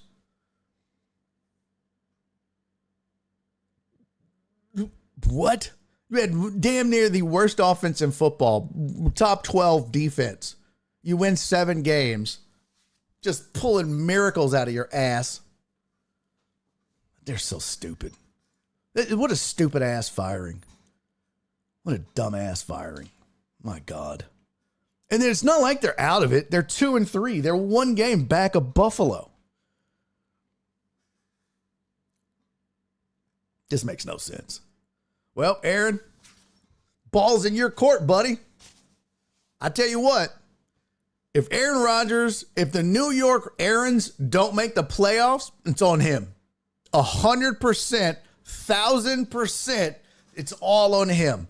If the New York Rodgers don't make the playoffs, it's all his fault. I don't want to hear shit about he got all his receivers. They're going to go out and get Devontae Adams. They've already given him Alan Lazard and Randall Cobb. They dug up the bones of Jordy Nelson. They've given him everything that he wanted. They fired Robert Salah now. They've given him everything. If they miss the playoffs, they need to fire Aaron Rodgers. Stupid. And I don't even like the Jets. I don't know why I'm so angry. I just hate seeing dumbass moves. This is stupid. Robert, if you need a place to stay, you can come live with me. This is ridiculous. I don't know why I'm so angry. I don't give a fuck. Yeah, Rodgers made him better by 3 spots so far. Isn't that wild? Dumb. Absolutely dumb. All right. Salah and Rodgers just never got along. Jets just chose QB, which is dumb. You know, one of the most brilliant defensive minds in football, and he's proven it. He's proven it. He was strapped with one of the shittiest quarterbacks in football, in Zach Wilson. I mean, he didn't draft Zach Wilson. It's crazy. Mark, love you, buddy. Yeah, I can't believe you beat Jesus. Man, come on. Not good, Mark. Not good. Hey, appreciate you, Flip. All right. Yeah, police escort is kind of odd for a guy just getting fired. That is weird. They're probably all scared of him. He's probably, I mean, if you look at a picture of Robert Salah, he looks like a guy that would fight everyone on the way out after he got fired. I mean, look at him. Robert Salah looks like the kind of guy that he would be sitting there at the desk. They're like, well, Robert, we got to let you go. He'd be like, and just fucking smush everything off your desk. Just all your shit's on the floor. You flip your fucking desk. I'm fired! I'm fired! Starts throwing shit. Just chunk shit out your window. 100%. 100%. I'd probably get a police escort for Robert Salah too. He looks like he'd hulk up. Yeah. I'd probably fire him on the tarmac. Room to run, police, airport police. Oh, Donna said I have an obnoxious Mets fan sitting next to me at the sports book. Donna, you didn't need the adjective. If you could have just said Mets fan, the obnoxious is a given at that point. That's just like saying Yankees fan. You don't need the obnoxious. You just say Yankees fan. We get the rest. I wish I was doing more show. You could put me on speaker and I'd talk shit to him. Put me on speaker, Donna. Fuck that. Put me on speaker, Donna. We ain't leaving yet. Put me on speaker. Let me know when you do.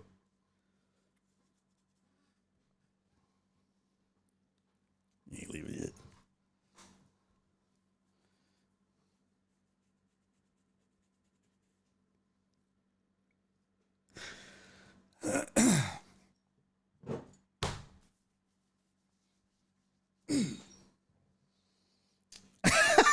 Oh, damn it, Donna. She said, no way, I'm here for 3 more days. Damn it. Boo. I'm going to roast the shit out of him. Oh, my God, I was going to roast the shit out of him. Oh, well. He's probably a Jets fan, too. Probably. Fucking Mets fans. Ugh. All right, guys. I love y'all. I'll see you tomorrow.